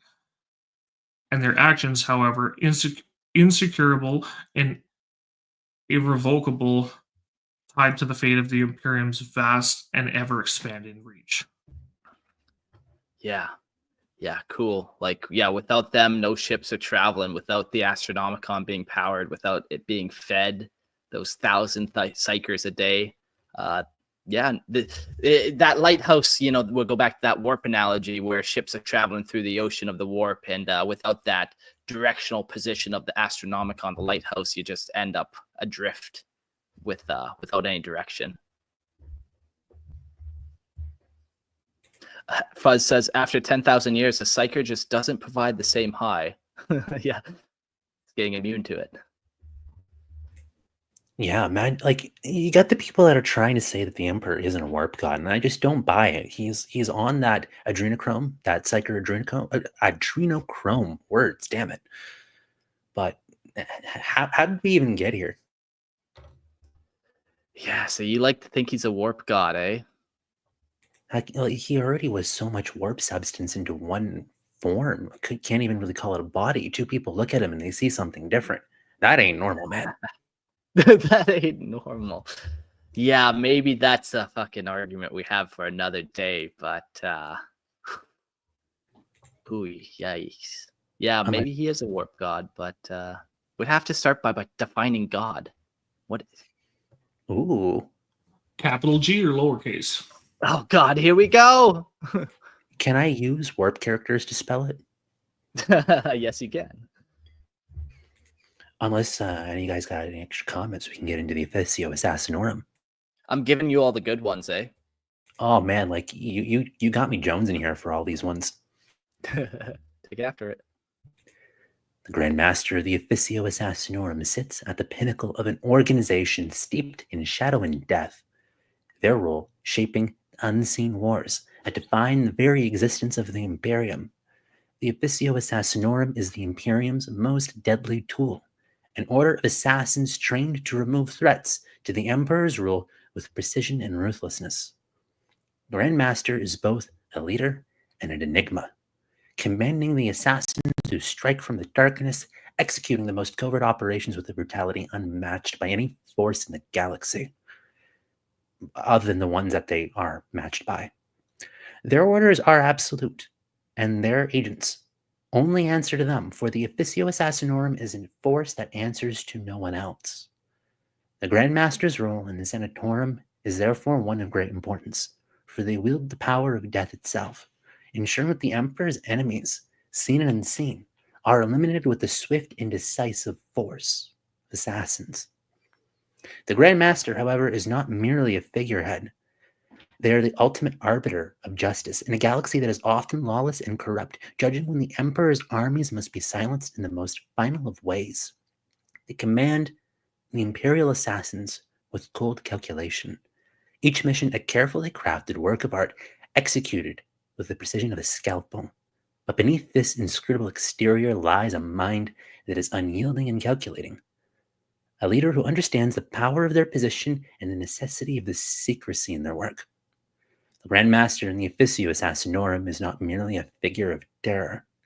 They are a key player in the shadowy political games of the Imperium, ensuring that the Emperor's will is carried out without question, no matter the cost or the toll it takes on those who serve them. I got to spin off this one with another question for you lads. How much over the 10 millennia do you think that the Imperial Creed has bled into the performance of these many different forms of assassins? Because it's not just gunners, it's not just killers, it's not just poisoners, it's not just super info nerds, info sites. There's many of them. How much do you think they're right now steeped in the Imperial Creed as a great motivator of their work? Yeah, but by Imperial Creed, do you mean like kind of like the faith? How much faith is kind of put into it, or like? Certainly, the Imperial Truth being the atheism that is the fedora tipping meme, and the Imperial Creed being the Imperium's internal view of what they call the Imperial faith from a relatively high level, very high level. Yeah. Like that's an interesting question. They don't seem like super religious to me, or like typically when I picture assassins, it's cold and calculated, and it's not driven by religious means necessarily, although maybe it is. Yeah, that's an interesting one. I just feel like if you start getting too like, this person deserves to die because the emperor said it, he needs to die, like, and you start attaching religious or political views to it, I don't know. I feel like they just kind of see the task at hand. They get their bill in the mail, and then they go do it. Maybe I'd look at it more of like the job hitmen, as opposed to like motivated by that means. What do you think about that question? Yeah, that's how I've always seen the assassins. Whatever one we're talking about out of the four there, and possibly some other ones that just aren't even represented on tabletop. Most of their hits are very well thought out by their higher ups, and like you said, it's literally here's your bill, go take him out, whatever time it is. It's yeah. I just don't see them like, when the Vindicator is about to pull the trigger on his sniper rifle. I don't see him as like muttering a prayer and like, this is for the Emperor and for all of mankind. It's like, this is the target, it needs to be eliminated. Boom, then pulls the trigger. Yeah, because what Fuzz said there is pretty good, because one of the major things about them overall is that when the High Lords are in session, they very rarely speak. That is the Master of the Assassinorum, because in the days of Goge Vandire, or Goge Vandire, depending on how you want to say it, they were his militant right hand. They did a lot of damage, and they were a major part of him staying in power. Now they say as little as possible, as infrequently as possible. Yeah. Like Purge is saying, I see it the same way as detachment from anything personal, including personal beliefs. Fuzz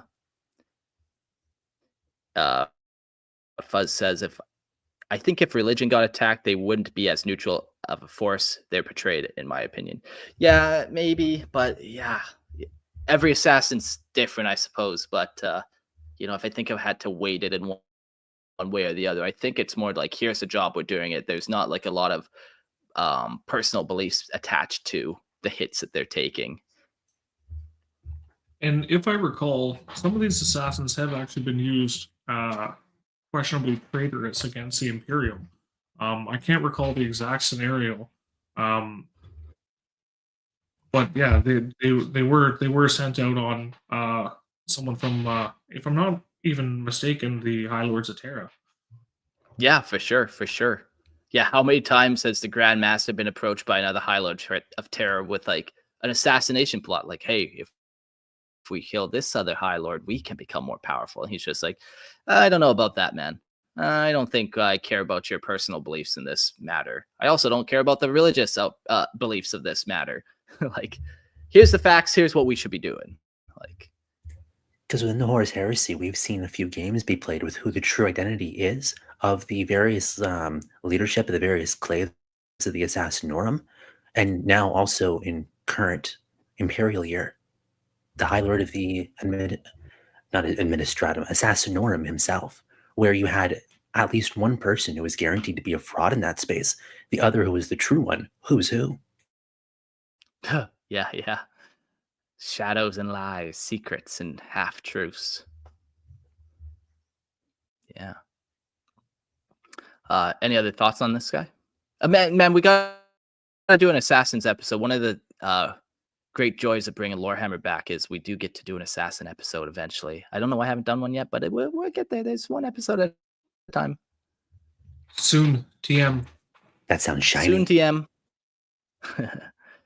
The next guy is the Master of the Adeptus Astra Telepathica. The Master of the Adeptus Astra Telepathica stands as a figure of profound psychic power, their authority over the countless psychers that serve the Imperium, shaping the very foundation of its communications and operations. The Adeptus Astra Telepathica is the heart of the Imperium's psychic infrastructure, enabling instantaneous communication across the vast expanse of the galaxy through its network of astropaths.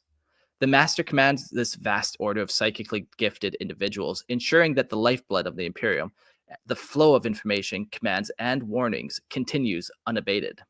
With the flick of their will, they oversee the training, deployment, and regulation of thousands of psychers, each one essential to the smooth functioning of the Imperium's immense bureaucratic machine. Their influence is vast, and their role is vital to the Imperium's ability to function in the grim dark reality of the 41st millennia. However, the Master of the Adeptus Astra Telepathica power is not without its darker aspects. The psychers under their charge are often no more than slaves to the Imperium, their fates sealed from the moment they are recruited. The toll of psychic communication is great, and the strain placed on these individuals can lead to insanity or death, their minds often shattered by the unbearable pressures of their work. The Masters hold ultimate sway over this population, overseeing the rituals and processes that keep the astropaths functioning as they serve the Imperium's endless need for communication. Though their power is vast, it comes at a price. The sacrifice of countless psychers who live and die in service of the Imperium rarely sees the price they pay. The Master is both protector and overseer, holding a power that is as enduring and as inscrutable as and necessary, but an unseen force within the machinery of the Imperium. Yeah, without them, man, like radio waves travel slow. Communication just wouldn't be possible. If you can't communicate, you'd never know where to send your armies and how to do all that kind of stuff. So another very powerful position. Makes sense he's in the top 9. And those were the top 9 right there. And you could talk about which one's actually the most powerful, and you could argue for days on that. And eventually the Assassinorum would be called to end the argument. But all of them have their place, and all of them have that permanent position. These 9 positions are considered virtually inviolable, with the only rarest moments in the Imperium's long history seeing the seats on the High Lords of Terra unoccupied without a successor, swiftly appointed from the same organization. The inquisitorial representative is a notable exception to this rigidity. Rather than being a fixed individual, this position is granted to whatever inquisitor is chosen to represent the Inquisition during the meeting of the Senatorum. On occasion, this role has even been filled by the eldest Grand Master of the Grey Knights, whose unique perspective is great value in times of crisis. Similarly, the position of Paternova Envoy is not tied to a single individual, but is held by the representative of the Paternova, of the ruling Navigator family. The Paternova himself remains within the Palace of Navigators, bound by ancient law never to leave its sacred confines. To safeguard against dangers and concentration of powers, the dominant Navigator house has traditionally agreed to elect a Paternova among the weaker houses, where a powerful house to gain control of both the Paternova's position and a seat on the Senatorum Imperialis, it could command not only the Navigator's influence with the Imperium, but also threaten the independence of all but the mightiest Navigator families. While the High Lords of Terra are supposedly composed of 12 seats, 3 of these positions are non-permanent. These temporary roles are typically filled by individuals drawn from among the Imperium's other most powerful leaders.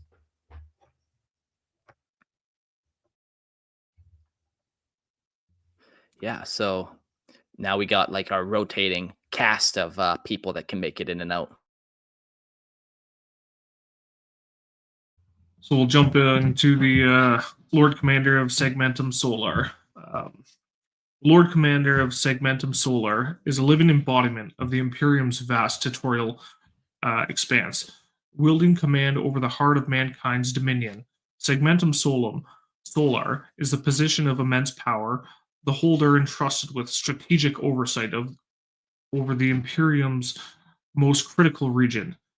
The solar system, the cradle of humanity's eternal reign, lies with a few purview of this leader. From the seat of the Lord Commander ensures the defense of Terra itself, overseeing the coordinates of fleets, the deployment of Imperial Guard, and the safeguarding of the Imperial throne. Through their dominion, through their dominion is vast. Their gaze is fixed upon a satanic. What is that line? Sanctity. Sanctity. Thank you, good sir. Of the Imperial's homeworld, ensuring the unyieldly security against all threats, both internal and external. So the Lord Commander's authority extends across entirely of Segmentum Solar. The office is rarely seen. The office is rarely seen in public eye. Their decisions wrought through shadowed halls and concealed strategies. Their role is not only one of the military command, but of guiding the Imperial war machine with a cold, calculating precision, unburdened by the vagrancies of politics. The Lord Commander is a figure forged in the fires of endless war, commanding not only fleets and armies, but the will of humanity's continued existence. Their name, through sacredly spoken in open council, reverberates through the annals of war. For they are the guardians of the very pulse of the Imperium. Yeah, cool position. Kind of just like, yeah, the solar system's guard, the soul segmentum's guardian and the solar system. Yeah, pretty straightforward. That guy just keeps kind of the heart of the Imperium safe. They I can themselves see are why it some of wouldn't the always be there. yeah, I can they see why themselves. he wouldn't. Sorry, Go go for for it, Purge. Okay. I can see why he wouldn't always be necessity, because, you know, the segmentum solar isn't always under invasion, so doesn't always need to be active. But if there's a huge incursion or something, yeah, you'd want to put him in kind of a higher position to kind of get more resources. But yeah, what were you going to say, Nemo? What's more is they're some of the finest mortal warriors you will find in the Imperium, with very few exceptions, and the exceptions very much do prove the rule. These are the, oh shit, something broke, hit that big red button with that fire axe as hard as you can, troops. Yeah, very cool. The Lord Commander Militant of the Imperial Guard, shall we, gentlemen? That same Lord Commander Militant of the Imperial Guard stands as the supreme martial authority within the Astra Militarum, which is to say the Imperial Guard. Commanding legions of mortal warriors who are the shield and sword of the Imperium.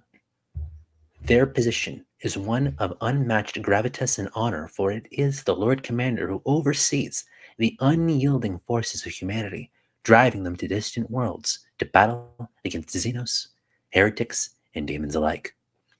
Tasked with defending the Imperium's borders and crushing rebellion wherever it festers, the Lord Commander Militant represents the raw, uncompromising might of mankind. Their hands shape the tides of battle, their word a command that echoes through the vastness of the galaxy, through the oceans of the Imperium's blood, as they direct the endless war machines of the Astra Militarum with ruthless efficiency. I see it pulled up there mentioning a little thing from Fuzz. You want to say it?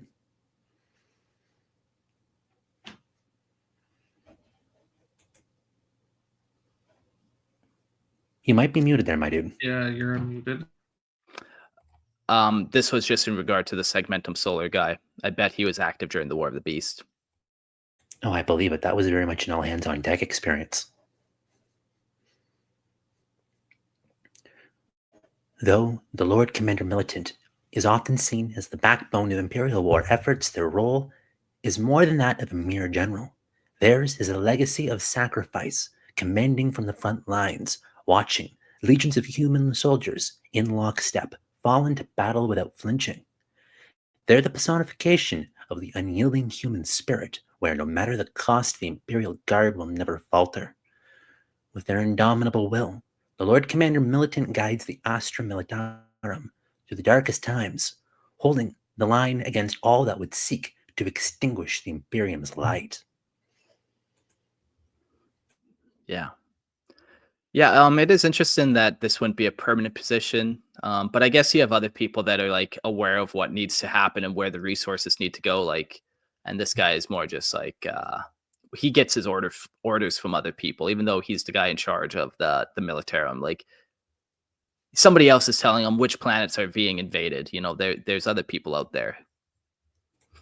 My headcanon says that it's not a permanent position because the guy wants to be in the front lines and would shoot anyone who'll keep him from it. Yeah, now that's some good headcanon. The next guy we got is the Cardinals of the Holy Synod of Terra. The Cardinals of the Holy Synod of Terra stand as the spiritual heart of the Imperium, their voices carrying the will of the Emperor to every corner of the galaxy. From their exalted position, they direct the vast and varied cults of the Ecclesiarchy, shaping doctrine and interpreting the will of the Emperor. Their role is pivotal in ensuring that the faith of the Imperium remains unwavering, the guiding light of billions who worship the Emperor as a god. The Holy Synod is a body of profound power, and its cardinals are both revered and feared. Their edicts shape the destiny of the Imperium as much as the High Lords themselves. Within the hallowed chambers of the Synod, every decision is a matter of faith, for their word is seen as the Emperor's own. The Cardinals of the Holy Synod hold dominion over the Imperium's most powerful institutions, the Adeptus Mechanicus, wielding influence that stretches to the farthest reaches of mankind's dominion. They are the eternal shepherds of humanity's soul, guiding the faithful with an iron fist and a deep understanding of the Emperor's divine will. In times of strife, the Cardinals have been known to sway the course of history with their calls for crusades or destruction of heresy, inspiring untold zeal. Theirs is a responsibility not only to the Emperor, but to the very foundations of the Imperium itself, ensuring that the light of faith never flickers, even as the shadows of war and despair loom ever closer.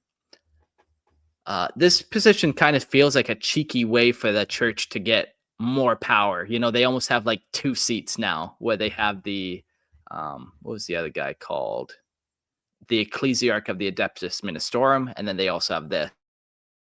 You know, you have the Pope and then you have Cardinals. So they almost kind of get 2 seats sometimes. Nobody does corruption quite like them either. Yeah, isn't that the fun thing about all religious organizations, I find? Yeah, but this one, like, where the other one almost seems like it's more guidance, or like, and maybe we'll just go with guidance for the minute. These guys seem like they're the ones actually writing the dictates of the Emperor, the actual like different faiths of decree, the different points that you have to follow and stuff. So maybe, you know, I think of like in real life times the Council of Nicaea. What is it called? Yeah. Council of Nicaea. Where, you know, they kind of formalize the Bible and stuff. You know, you get them together in times of crucial moment, like maybe they discovered a new passage the Emperor kind of wrote down, and you kind of get them together to write something for that moment and update everything.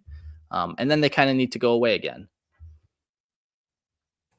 And imagine trying to organize the Imperium by the lines that it's put itself into without having these guys around. Even if you want to try and get your Gilliman Age of Enlightenment, good luck organizing the High Lords without these guys and their puffy thrones. Good fucking luck. Well, and it's usually the church that like really amasses the rest of society to jump on board with it. Like, if you're not going to go see the Emperor when you die because you're not following the faith, really pushes everyone into it. Yeah, hell of a motivator. Eternal damnation. I'd rather just have my soul eaten by Slanesh. But on that note, we'll keep moving along here. The Abyss of the Adeptus Sororitas. The Adeptus Sororitas is the supreme leader of the Sisters of Battle, a figure whose authority is both divine and martial. Cloaked in the sacred mantle of faith, the Abyss commands the most zealous of the Imperium's warriors, women who are bound by the oath to defend the Emperor's will through fire, blood, and unwavering conviction. The position is one of the position is one of blood. Wow, I'm reading that again. The position is one of blood, extraordinary power, for the abyss is not the only spiritual guide of the Adeptus Sororitas, but also their military commander, directing the sisters into the endless crusades against the enemies of mankind.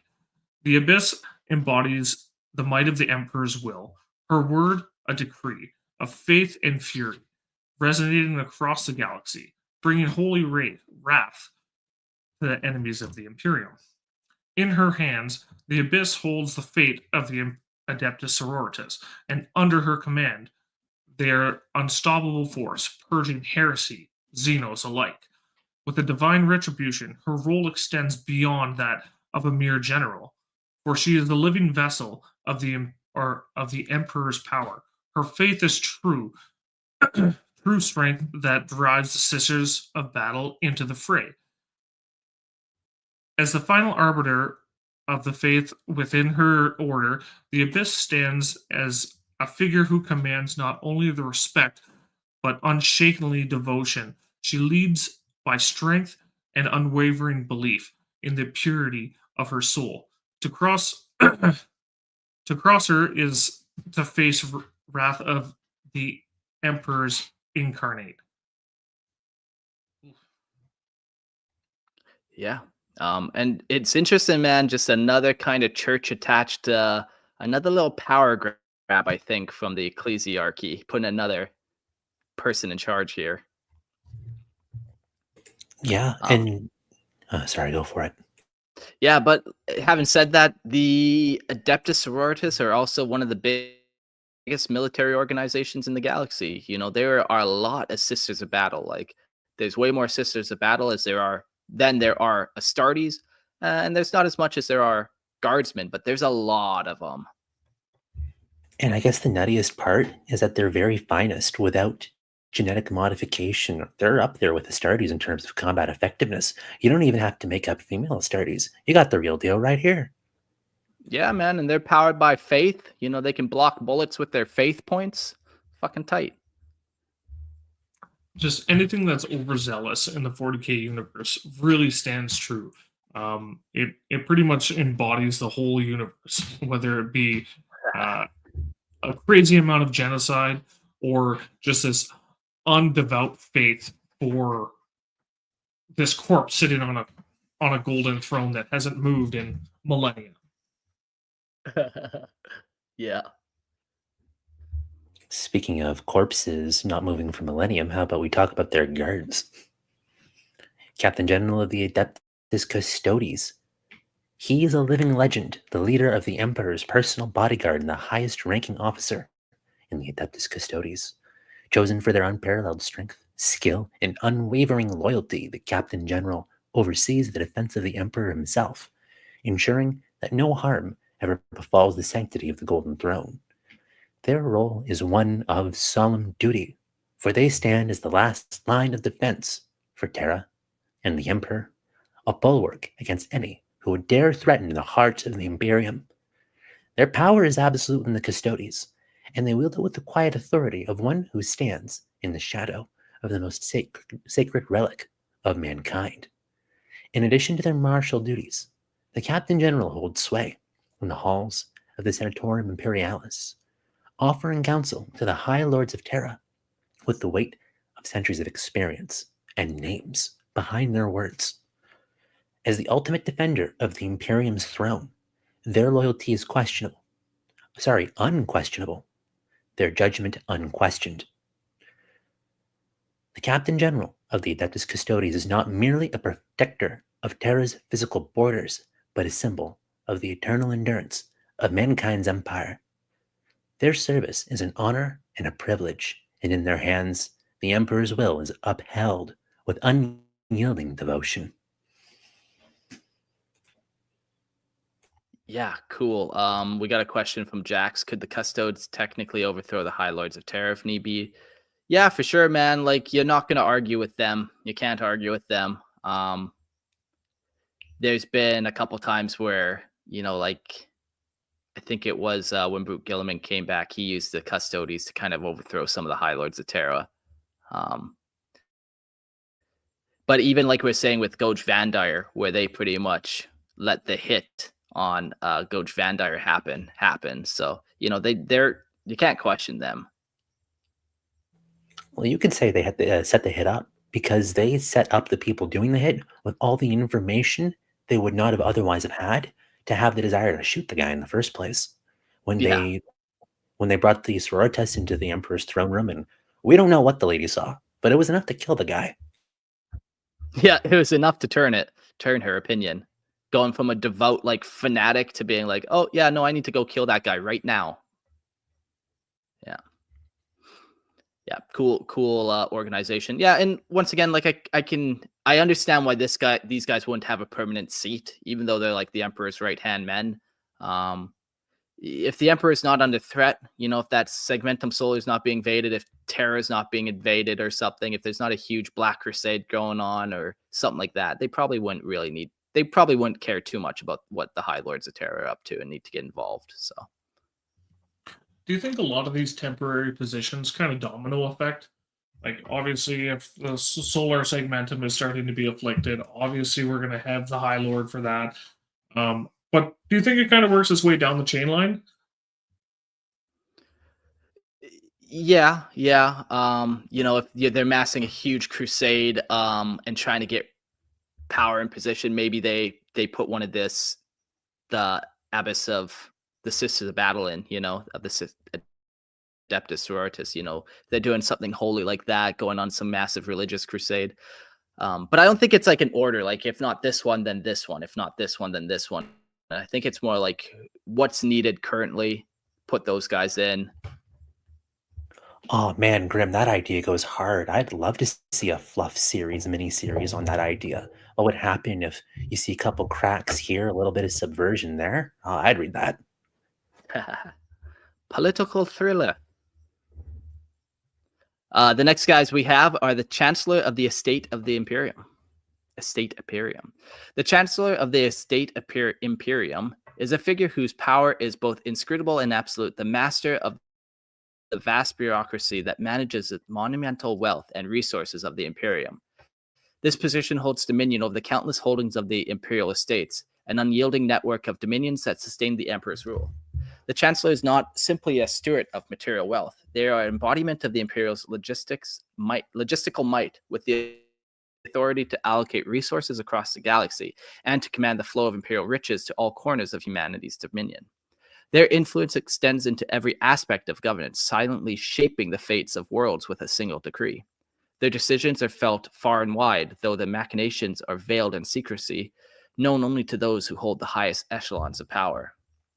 Despite their quiet and overwhelming dominance, the Chancellor remains a figure of enigma.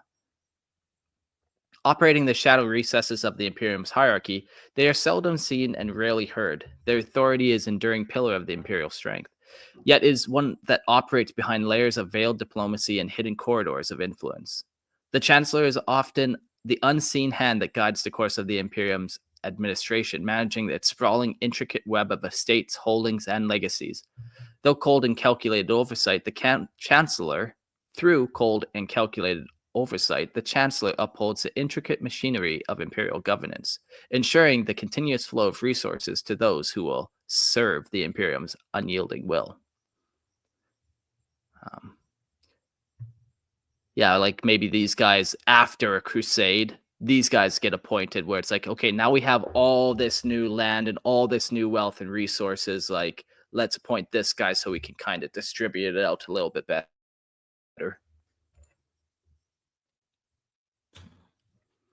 Will they eventually end up disbanding then, or do they just keep on making more? Because if you're making this expansion, and how far and few in between at this point that the Imperium does make a grand expansion, is it something that is kind of one of those temporary positions? Yeah, like all these ones that we're doing now are just temporary. And how often do they really do these big grand pushes where you need to like these positions don't get disbanded. They just don't get seats on the High Lords. So they still have to then go petition the High Lords. So like after that big conquest, it's like, okay, now we have all these resources. We need to deal with them now. But then you kind of take him off the High Lords. He's still a position, still managing stuff. You still go to him and do stuff, but he just doesn't have that same power in the moment that he needs. It's all in his head. So we're going to do the Speaker of the Charitus Captains. The Speaker of the Charitus Captains, a position both powerful and particular, embodying the voice of the myriad merchant fleets that traverse the vast reaches of the Imperium. The Charitus Captains, leaders of the vast fleets of merchant ships that ply stars, hold considerable sway, for they are the lifeblood of the trade communication and supply across the Imperium. The Speaker stands as an indeterminate or intermediate between these influential captains and the ruling body of the Imperium, a figure who carries their demands, grievances, and aspirations to the High Lords of Terra. While the Speaker's power may seem subtle, it is no less vital in the galaxy stretched thin by endless wars. The flow of commerce and materials is the impulse of it. Is the impulse of the Imperium itself. In this role, the Speaker represents. Holy shit! In this role, the Speaker represents not just the interests of the Charitus captains, but their immense influence over the Imperium economy and logistics networks. The fleets commanded are the Ataris through which the Imperium's vast territories remain connected, and the Speaker ensures that these connections are maintained, and the merchants' need addressed. Through diplomacy and negotiation, the Speaker is forced that can sway the decisions of the High Lords, bringing to bear the collective weight of the merchant fleets when necessary. Yet the Speaker's position can also yet the Speaker's position is also precarious. For the merchant's nature of the Charitus captains seems both pragmatism and cunning, traits that ensure the Speaker's survival in a realm where where allegations shift like the tides of the void. Yeah, it really is the really strange, really neat part where you so often forget that there is a merchant marine within the Imperium, and it is larger than, if memory serves, the Astartes fleets. It's Yeah. comparable in size, possibly, to the Black Fleet, which is a hard maybe, or maybe to just the regular Imperial Navy's fleet. Man, I would say it's even larger than that. Like armies are one thing, but every military organization would need these guys behind them. They're shipping all the food around, they're shipping all the resources. A new production of las guns have been made. Now these need to be shipped out. Oh, we just kind of made this new trade deal here. Like I think this is the biggest fleet out there. Now, like they kind of are the unseen hand. And it's like when the Canadian Postal Service goes on strike, it's like no one gives a fuck who they are until they go on strike. And they're like, give us our mail. Like they just go unseen under the radar until you don't have them. Then things really start to hit the fucking fan. If you're doing your job right, nobody notices. As soon as you start fucking up, everybody knows. And it impacts everyone on a very drastic scale, especially when we're talking across galaxy wide. Yeah, I would say they have the biggest fleet for sure. Yeah. Then, gentlemen, on the additional side of that naval nonsense, we have the Lord High Admiral of the Imperial Navy, who is the unchallenged master of the most formidable fleet in the galaxy, an entity whose power is as vast and inexorable as the tides of space. Commanding the Imperial Navy, the Lord High Admiral sits at the apex of military power, tasked with ensuring the defense of the Imperium's countless worlds and the dominance of humanity across the stars. This position holds not only immense military authority, but the trust of the Emperor's will, for the Lord High Admiral is the final word on all things related to the Imperial Navy in the void, from the deployment of fleets to the strategy that shapes the defense of mankind's empire. Their fleet is not merely a weapon, it is the embodiment of imperial might. Under their leadership, it remains an unyielding force against the dark forces that threaten to consume humanity. The role of the Lord High Admiral is one forged in the crucible of constant warfare, for the Imperium is a realm of perpetual conflict. The Lord High Admiral's decisions are often the difference between victory and annihilation, and their authority extends beyond that of mere military command. They are a force of influence on Terra itself, their voice carrying weight in the Council of the High Lords, an authority capable of reaching so far as to seize civilian ships in times of need. A figure of unyielding endurance and inscrutable authority, the Lord High Admiral is a symbol of the Imperium's indomitable will, a force that will not bend no matter the storm that rages across the stars. Throughout the Imperium's vast history, it is a notable peculiarity that members of the Adeptus Mechanicus, humanity's most elite warriors, have seldom served among the High Lords of Terra. This is particularly striking given the foundation role of Roboute Guilliman, Primarch of the Ultramarines, and the first Lord Commander of the Imperium in establishing the Senatorum Imperialis, that is, if you don't count Sanguinius and Imperial Secundus. Mark, should I continue? Yeah, I was just going to jump back to the Lord High Admiral of the Imperial Navy for a second. Just to clarify, like the Navy and the Imperial Army are separate. The Guard and the Navy are different. So every time the Guard need to go somewhere, they need to petition people, and this guy allocates all those extra ships. The Astartes are in control of their own ships, and then we heard about the merchant class. They have their kind of own ships. But yeah, anytime the Guard need to go anywhere and do anything, they need this guy and his men.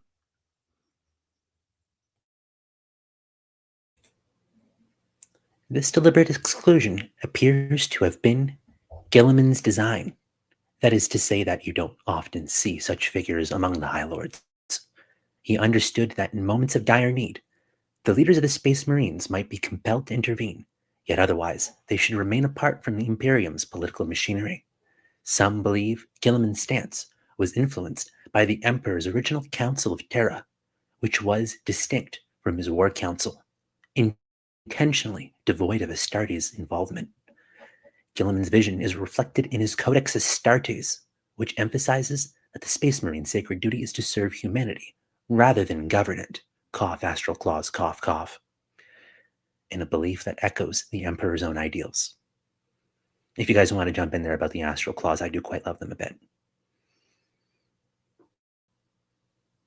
Yeah, that would be a fun chapter too. Man, there's too many good chapters. Fuck yeah, Lorehammer's back and doing 3 times a week. That means we can cover so much, man. Hell yeah, Astral brother. Claws. Yeah. The Astral Claws are the ones that basically sacrifice themselves, right? That final stand, and now there's a couple kind of holding up where the ship had crashed. The Astral Claws become Chaos. they're like they're the Red Corsairs or whatever, part of Luft, her and Blackheart. Okay. I'm misnaming. My apologies. Yeah, so they're in the Maelstrom or whatever, and they start like a civil war, nowhere near the scale of the Horus Heresy, but still a lot of Space Marine legions fall to them, or chapters. I mean, should I continue? Yes, sir. The Senatoris Imperialis has, over the millennia, endured countless upheavals and transformations. the inclusion of the Ecclesiarchy following the recognition of the Adeptus Ministorum as the Imperium's sole state religion in the early 32nd millennium was one such change.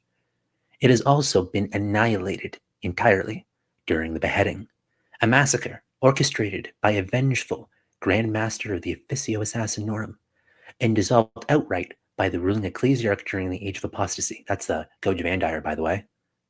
In that time of brutal civil war, many High Lords have vanished under mysterious circumstances, prompting inquisitorial investigations. Ironically, it has been whispered that the Inquisition itself was responsible for those disappearances. Checks out. Well, you're not sketchy if you ain't Imperial, and you ain't Imperial if you ain't an Inquisition. Why do all our investigators keep disappearing? And then the people we sent to go investigate the disappearances also disappear. What's happening? Despite these relentless power struggles and internal strife, the High Lords of Terra have remained steadfast in their role, interpreting the will of the Emperor to guide the Imperium. Through all trials, they have upheld the rule of the galaxy's greatest empire. Yeah, very cool. So that consists of the High Lords of Terra. Like we said, you have those. You have 12 chairs. 9 of them are pretty solid. Although there's been odd times where a chair drops here or there, and then you got those 3 rotating chairs. Depending on the time of need, you elect a new person to that chair. And then there's also. So, like we said at the very beginning, we got like the upper echelons of the High Lords, where we have the Imperial Regent, the Lord Commander, the Chancellor. Then you got your 12 High Lords. Then you got your 9 primary, your 3 minor, and then you also have lesser lords. And let's jump into them and see what they're all about. The institution of the Senatorium Imperialis is guided by the Chancellor of the Imperial Council, a position of immense power and influence. Though not included among the High 12, the Chancellor acts as a chief bureaucrat overseeing the vast workings of the Senatorium and ensuring its function in service to the Imperium. Though not officially a High Lord, the Chancellor holds a significant sway, their role providing access to the highest echelons of power within the Imperium. Their presence within the Council marks them as a crucial figure, shaping the course of the Imperial governance with unparalleled reach. Beyond the High Lords, there exist lesser lords who hold full membership within the Senatorium Imperialis, though they do not share in the esteemed rank of the 12. These lords, while not occupying the most exalted position, still wield considerable authority and power. Their participation in the workings of the Senatorium ensures that even those outside the core of the High Lords maintain a voice in the vast bureaucracy of the Imperium. Together, they form a complex web of power, each playing a role in the delicate balance of the rule that sustains the Emperor's realm.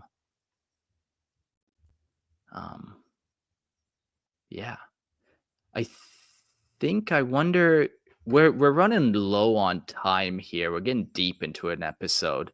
I think a couple of these we could almost sum up, while other ones we might go and read. Like the very first one up, the Commandant of the Schola Progena. I think most of us are pretty familiar with the Schola Progena, which is the school for orphans. And, they send Imperial Guards orphans there to get trained as commissars, scions. Sisters of Battle will also sometimes be taken from here. So this guy just kind of oversees that. So, yeah, pretty cool position.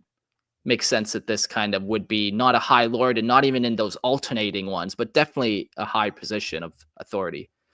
Maybe Nemo, if you want to read the Lord Constable of the Synopticon. That name is not as obvious. So let's learn about that guy. Sounds good.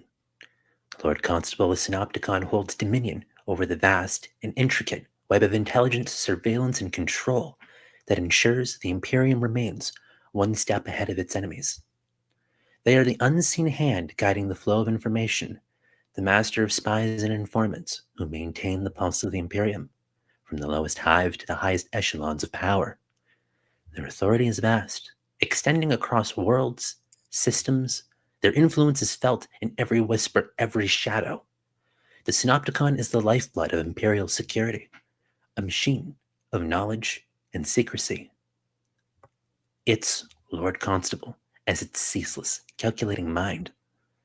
Their role in the Senatorum Imperialis is as much about power as silence. The Lord Constable is often a figure of quiet authority, inscrutable and rarely seen, yet their actions resonate in the halls of power. They are the unseen force that bends the will of those who might dare to challenge the Emperor's reign. In a galaxy riven with threats from within and without, their vigilance ensures the continued survival of the Imperium. The Lord Constable watches, listens, and intervenes when necessary, a shadow in the dark, ever present, yet never fully known. Their vigilance is the bedrock upon which their vigilance is the bedrock upon which the Imperium's survival rests. Yeah, like that makes sense. Like you have your inquisitors who look after like matters of faith, like we said. Then you have your arbites who look after matters of law. But you still need to know what's going on, like whether it's good or bad. You still need to know what's happening, especially with like Xenos. What's happening with that Xenos empire over there, or that human empire that we've yet to kind of conquer? This guy kind of keeps track of that.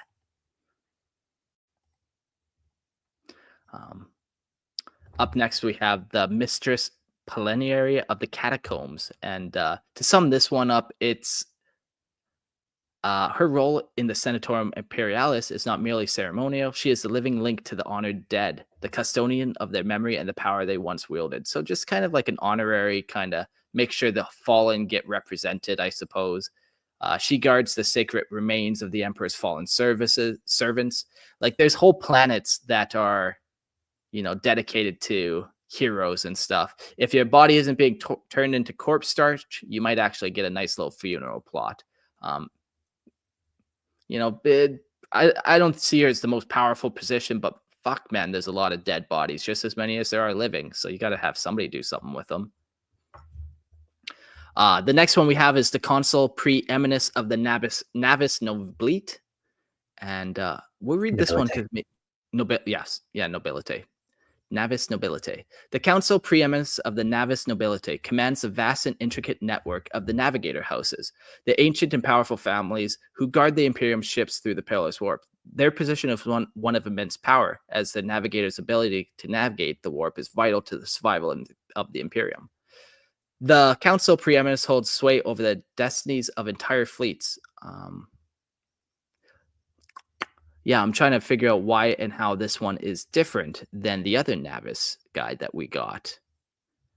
This guy is more than just political. It is recognition of the navigator's indispensable role in the Imperium survival. So maybe this is just like another one of those, like we talked about the Ecclesiarchy getting another seat for power reasons. Maybe this is just kind of another one of those.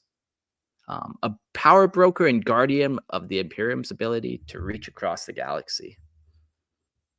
Maybe he's the master of fuel bills. Rocks are not free, citizen. There's a deep meme for those who get it. The next one we'll talk about is the Chirurgeon General of the Order Hospitaller, which is the medical branch of the Adeptus Sororitas. So they're responsible for overseeing the care and preservation of the Imperium's warriors and citizens. They are the supreme healer, tending to the wounded and the sick. Another one, like, it makes sense. Like, these lesser lords, you could come up with 1 billion lesser lords. That chamber has 1 million seats in it. So you could find 1 billion of them. I don't really see this guy as that important. Sure. Would you guys have any takes on it? Did they speak to you in any way? No? Okay. The next one we have is the High Lord of the Imperial Chancellery.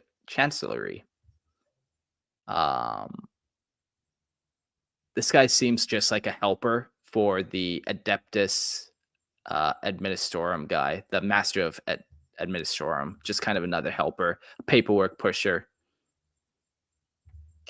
Yeah, it just seems like another paperwork pusher, essentially. And with that, we fucking got through all of them. The first 9 are very cool. You got some very cool ones in there. You know, the next ones are pretty neat as well. You got some custodes in there and stuff. You got assassins. You got the inquisitors.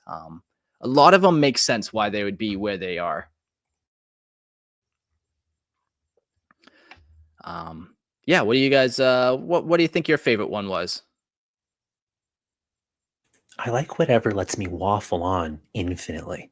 Because one of my favorite things to do for Warhammer is ramble. It's part of the reason why I've enjoyed just being a guest. Yeah. No, there's always another little trail you can go down. And like even compiling the notes for this episode, I learned a lot about just fucking how the Imperium actually operates. We always joke about the administratum that happens and all that administration paperwork, but like, yeah, knowing who's actually in charge of what and why they got put there and all that, it's pretty neat. Speaking of guest call-ins, I kind of rushed the last ones because I would rather have a guest call-in or two. And you know, so if you want to go read about those guys, maybe just go read yourself and get some information. But I think we'll do some call-ins here. I put a link in the chat. And yeah, Grim, what was your thoughts? Did you have a favorite guy here? You're muted, my dude. Yeah, I just found that out. I'm probably going to have to go with the Assassinorum. They're just so versatile. And they almost seem like they don't hold any true allegiance other than to whatever hit they're given. So I do really like that. Yeah, I think I agree with you. Like, yeah, they're not driven by political ambition or like by religious fervor or anything like that. So they just like killing things. I mean, we're in 40K. That's what you want to do. You just want to kill and commit genocide. Yeah. Cool. We got some people hopped in now. Fuzz, welcome. I'm going to click you to the stage here. Welcome back to the show. I see you holding a Tau Mini. Tau tank. Yeah. Here, I'm going to drop my brush in the paint so it doesn't dry. Yeah, I'm working on what's going to be the base for a Skyray gunship. Nice. Now, I don't want to say it's yellow just in case the camera is giving off a weird tinge, but it looks very yellow. It is very yellow, yeah. I've Yes. figured out a decent way to do it. I got a light yellow, just normal rattle can of spray paint that I do as my base coat, and then do like a nice thin layer of like demonic yellow over it. And so far, it's working really, really well. Yeah, it looked very nice. Thank you. Very crisp. Yeah, it's funny. I found that was the best way to paint white. Like, oh, how do you paint white? I'm like, just spray paint the bitch white. What are we doing? Right. Yeah, same thought I had. I will always see the models and the making of them and the painting of them and the care that goes into it as incredibly neat. Mm-hmm. It's my probably it's what got me into this, because I started with like painting miniatures for like tabletop D&D, and Okay. I got my first miniatures for Warhammer 40K for doing a tabletop 40K game. But like as I've dove into the lore, just like world building and lore and that kind of just tangential to storytelling.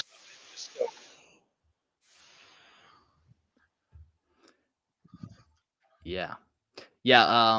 Yeah, the painting definitely is fun. It's one of those things where it might seem a little more daunting than it really is, but painting is just a lot of technique and knowing color palettes and stuff. Like we said, you know, if you're trying to paint yellow, spray paint the fucking bitch yellow. And if you want to be an advanced guy, spray paint it like pink, I think is the color you want to paint, and then you build up to yellow, which is odd. I was just going to say that's the back set that you want to have is the pink. Yeah, pink I've seen, and orange as well. I've seen people use for like that base color. Yeah, but you know, once again, like once you know that, and now you know that, it's not a matter of difficulty. It's just a matter of knowing that technique or the proper painting style. So yeah, very cool. Yeah. But anyway, High Lords of Terra. This was super fun episode to listen to. I knew like a very base level understanding of them, like as that sort of highest council of the Imperium, but like in a few of the positions, like I knew there was like the Inquisitor and the Assassinorum positions on there, but all the other ones are really neat to learn about. You knew about the 2 that wanted to kill everyone, and that was all. You're like, don't want to mess with those guys. Weirdly, yes, because like so. Slightly quick reference back to like the tabletop 40K RPG. I was playing an Inquisitor Acolyte, so I did a bunch of digging into the different Inquisitor positions, and them having the seat on the High Lords of Terra was one of the things that I discovered through that research. Yeah. We briefly mentioned all the different ordos and the minor ordos. Do you have a favorite minor ordos off the top of your head? For the Not off the Inquisition? top of my head, no. Okay. Okay. Okay. I have to Well, go back and listen to that one again to get a refresher. It yeah. was a Yeah. good Yeah. one. Yeah. All good. What was your favorite one that you learned about? Um, I probably the um, what was it? The of the I guess of the top 9, the Mechanicus one. Why is the name not The coming to my Fabricator brain? General. Yes, thank you, Fabricator Man, General. there's a billion different fucking names to try to remember, and honestly, you probably have more important things to remember. So it's all good. Arguably, yeah. But yeah, just because I love that, like you were saying, they have the seat on this council of the Imperium while not fully being under the Imperium's rule, and just such an important partner and player in the galactic game for them that they you really can't not give them a seat for all of this high level decision making. Yeah. Oh, a true machine uprising if you don't give him one.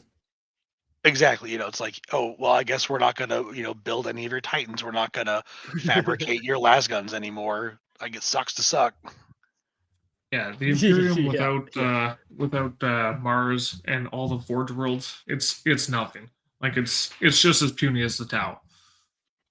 Yeah. And from a Tau player, Oh yeah, that says a lot. oh sure. And like with like the minor ones too is interesting. Like the merchant fleet one, the speaker for the Chartists was something I had never heard of and never would have even thought of the Imperium having a civilian merchant fleet. I would have assumed it would all have been wrapped up under some part of the Imperial Navy, just because that is such a prominent part of the Imperium, is its military might and its military strength. And it, even with like the Ecclesiarchy, they have their own military might, and so I'm sure they have their own military ships. Um, and so, and with how kind of everything it does seem to revolve around the military aspect of it, the military logistics. So whatever you're shipping can kind of come back around to a military purpose, whether you're shipping people or food or equipment. The Astra Militarum would be involved in it somehow. So that's why Yeah. but having that merchant fleet almost like sort of like a subsect of rogue traders is kind of what it Ah, seems like in my mind. Like the rogue traders would almost be like the top of the merchant marines of the Imperial Navy, and then you'd have if you guys have ever like seen The Expanse, thinking about like those individual cargo freighters and stuff just flying through the void of space. yeah. Yeah. Well, like the Imperium has a million worlds, and Hmm. 900,000 of those million worlds, they're not at war, and they're Yeah. just living life, like even on our own planet, there are some countries that are just embedded in war and others that are just peaceful and just living Hmm. their life as if nothing happened. So here's what I was thinking about when talking about like the merchant fleets. Are they traveling through the warp, or are they strictly traveling just through like at light speed, the slowness of light speed within 40K? I would imagine both. You have your local fleets where it's like solar system based, Hmm. more like the Expanse and what you were talking about there. But then, yeah, you also have those vast galactic jumps where, yeah, you're moving resources from system to system. Okay, yeah. So then again, the navigator houses are getting involved Hmm. with that. The Astro Telepathica is going to be getting their hands into that pie as well, and just Yeah. kind of how thinking about like how all of them are intertwined and where they would be at odds with each other is just super interesting. Yeah, and just the different levels of power structure or power plays Mhm. that would be going on. Yeah. Yeah, like I was thinking about the Assassinorum, and obviously, like there was like the big examples, like the beheading, where the Grandmaster of the Assassinorum just was like, okay, well, all of you just gave me the middle finger. Time to just remove all of your heads. But like in general, I was thinking about what would it take to get the Assassinorum to agree to a contract to kill from like one High Lord to get them to kill another High Lord, and it would have to be, to me, they present a really good argument to that Grand Master of this is how this High Lord's death is going to benefit the Imperium. I feel Or like, perhaps it you is a know, favor owed. favor owed. I think would definitely be a part of it. But I don't think that it would be, again, in general. I think they would have to have a good reason to do it. Yeah, for sure. Like, because if it comes back on them, it's not going to be good.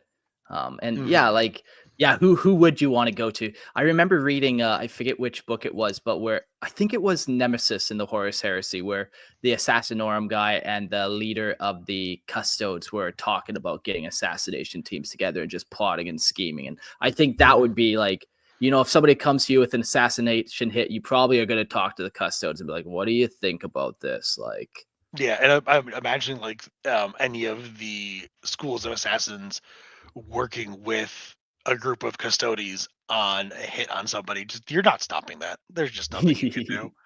yeah, yeah.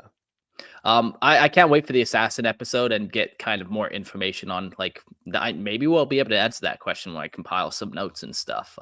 That'd be super cool. Yeah. Any other thoughts before we jump to the next guest? No, I'm good. Yeah, I know you guys are pressed for time, so get on to the next guy. All right, thanks, Fuzz. Appreciate it. All right, and calling to the stage, we got Jax. Hey, welcome back. You're muted. There you go. Hey everybody, how's it going? Killer, man. Hey, it's How's it going, Jax. everybody? Hey, man. Hey, Nemo, hey, Grimaldus. So, look at all you three people that I met in a chat at one point, and now you've been on episodes, full episodes. Ain't that cute? Wow, we brought the whole band together. Friend Hammer. Friend Hammer. The Heretic Squad. Maybe one of these days we'll get Mark to join us in one of our little gaming sessions. And a little plug to the Discord channel. All of the people you're listening to me speak to through Mark, through you, well, we all ran into each other at one level or another in that Discord channel on voice there. I love that, man. Yeah, I wish What I are had the more time to do some coincidences? things, but you know, doing 3 episodes a week, it's a fucking grind sometimes. I read a lot of notes, as you can see. I Grimaldus, we were talking before the show. Sorry, Jax, to kind of just ignore you for a second, but you're welcome to partake. But Jax was talking about when I sent him the episode notes, he's like, holy fuck, I didn't realize there's this much back end to it. Yeah, it's a little daunting, and being as illiterate as I am, as you guys all got to see, yeah, it's rather impressive, and I'm very grateful that you're able to put out all this content for us nerds to listen to. Fucking love it, boys. I'm honored that you let me. So, yo, Jax, what was your favorite High Lord? What'd you get out of the episode? If you were put in a position of power, which position would you want to be put in? To answer your first question, the coolest one has got to be the Custodes. Like, imagine you just some like a random High Lord, like 1 to 12. You're a pretty big deal. No, you're like ready to sit down and do some business, and this 12-foot tall demigod of war, clad in gold armor, shows up and is like, "Hello, my fellow High Lords. This is what we're doing today." What's that? You disagree? He's like tapping his power glaive. Like, I don't think you should disagree with me, actually. He just reaches up, breaks his neck, and is like, "Oh, what happened?" Yeah. That's The if you can Custodes. even- Oh, sorry there. That's if you can even see the guy, because quite often in the fluff, if a person is capable of even noticing a custodian standing there, is a feat into itself. Yeah, Yeah. like snap your neck at like the speed of light, and it's like, "Oh, High Lord's been murdered. It was the assassin guy." Yeah, the Custodes definitely cool. What else did you take away from this episode, or? I didn't know High Lords could get elected, which is cool. Yeah. Kinda neat. That's a couple standard, and then a couple rotating, and then even a couple lesser. And by a couple lesser, man, like I was saying, that Centaurum chamber could be 1 million strong. So how many lesser lords are really out there? Yeah. And what was your second question again? Like something about power? If you could be elected to one of these positions, which one would you want to try to helm? Well, if I could, I want to be the custodian one, but You're too that'll old for never that, happen. unfortunately. Yeah, at this point. Dag nabbit. But yeah, like definitely one of the higher ups, like you're gonna get like probably assassinated at one point if you're not careful, but like having that power for like the day could really mess up someone's day that you really don't like. Yeah, yeah. um, yeah, there's some interesting ones for sure.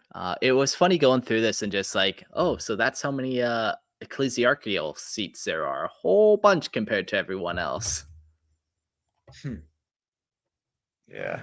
Like there's so much to it for like the High Lords where it's like this is like effectively the ruling body of the Imperium. And it's like, oh, it's like the Emperor, like during the Great Crusade, he wanted just like regular people to do. And it's like, no, you have custodians, assassin guys. You got like the fucking High Priest of Mars, The who's been Arbites around guy for like there. 10,000 years. Yeah. Yeah. The best of the best of the best. And then you have Bill. Bill Bootlicker. He's here because he's a yes man. We like that around here. You think they'd have an Be army careful of who you're saying servitors yes just to, for that though. purpose? Oh, sorry there. What did you say, Nemo? You think they'd have an army of servitors just for tongue polishing them boots? Yeah. Yeah. What other thoughts do we have? I don't have any questions on this one. Shame. Shame. Right. I got a question for you. Who's your favorite? Oh, go ahead. How have you managed to be on any High Lords you want question this long without mentioning Conrad Kurz for High Lords? We all know your Oh. proclivities there, my dude. Heresies aside, no, this is a pure fact. If Conrad Kurz was a High Lord, there would be no crime in the Imperium, period. The Imperium would be a Yeah. better place. Just make sure you don't loiter. Yeah, so Kurz for the Adeptus Arbites rule. Yeah. God like- dang. Don't drop that wrapper. Littering This is a littering public is a felony offense. That's the death sentence. Yeah, so we have different styles of Warhammer. We have like your standard kind of Warhammer. We have that Warhammer Kids Adventure that they got. We got Warhammer horror books. Do we need more Warhammer political theater books, political dramas Oh yeah. based on these characters? Like imagine like a Game of Thrones, but like 40K. There we go. Where it's like Game of Thrones, but even more grimdark somehow. The Night Lord. Yes. What are they? Like the Night King? When- What is that his name? Yeah. Whoever that guy is. He's just a gene stealer, and he's just a thing they have to deal with every Tuesday. Fuck. When you get beheaded, you get turned into a servo skull and still have to serve on the council. Fuck. In the grim darkness of the far future, there is the certainty of servo skull taxes. No. Cool. Well, yeah. Any closing thoughts? If not, we'll wrap this episode up. Always great. Subscribe to the Patreon if you haven't already. Join me and Grimaldus for Tabletop Simulator 40K if you haven't heard of it already. My Necrons will win one day, Grimaldus. Yeah, and if you don't know how to play, you two are teaching people how to play and to use Tabletop Simulator too. So if you feel like there's an obstacle to entry because of that, like don't worry, these guys are willing to help put in some time and get you up to speed. We're starting with like 1,000 points apiece. Maybe we'll jump it up to 15. But just to keep it small, get the rules firmed out relatively quick, just so we can get some time under our belt. Very cool. Love it. Very cool. All right. Well, thanks, Jax, for calling in, and we'll see you on the next one. Peace. Cheers, man. All right. Well, that was a episode of Lorehammer. closing thoughts, boys. Thanks for joining me. It was fun. Like I said, man, it's so cool that we have this active chat room now where I'm able to fully, like, my goal was to talk to as many people as possible about 40K, and now I feel like I've added 2 more to my talk list. Oh, wow. And even if you let me ramble on for even longer, who knows how many more completely unrelated side topics we can dredge up from the depths of my absurd recollections. I don't even know where I keep this information. In those data Yeah, banks. Yeah, lots of data banks the size of a hab block. Yes, sir. Grim, I gotta learn those rules off you so I can just chill and just think about dice instead of chapters. I mean, that's where I got into the hobby. Like, I only just recently got into the lore. But yeah, anyone who wants to join in on tabletop, we'll teach you, we'll get you learnt. And yeah. Yeah, a lot of fun. So go join the Lorehammer Discord. Also, I do another show, Lorehammer Listen to Lore podcast. You probably heard me say it now a bunch of times, but I read people's homebrew. So maybe, hey, if Jax and Grimaldus write a story about one of their battles, we'll read it off on that. Nice little homebrew. Nice little way to do that. So go check out the Lorehammer Listen to Lore podcast. And shout out to our Patreon members. There has been no Patreon members this time because actually this is my second podcast I've recorded today, so it's only been an hour since my last one, so no Patreon members since then. But honestly, our Patreon membership has been growing a lot. Lots of new members. Like I said, there's a bunch of new kind of ways to get involved on the show with Patreon, whether it's the live stream, whether it's like the Spotify RSS feed, or just, you know, supporting the show because you want to see it thrive. Either way, any money is always appreciated. And it's Christmas time too. So if you want to throw us a little Christmas bonus, that's super appreciated. You can just go to the links in the description below and it'll have like a little donate link there. So Nemo and Grimaldus, thanks for joining me. Thank you very much for having us. Top of the evening. Wow, words, damn it. Top of the evening to you, my good host. And we'll see you all on the next episode of Lorehammer. Adios.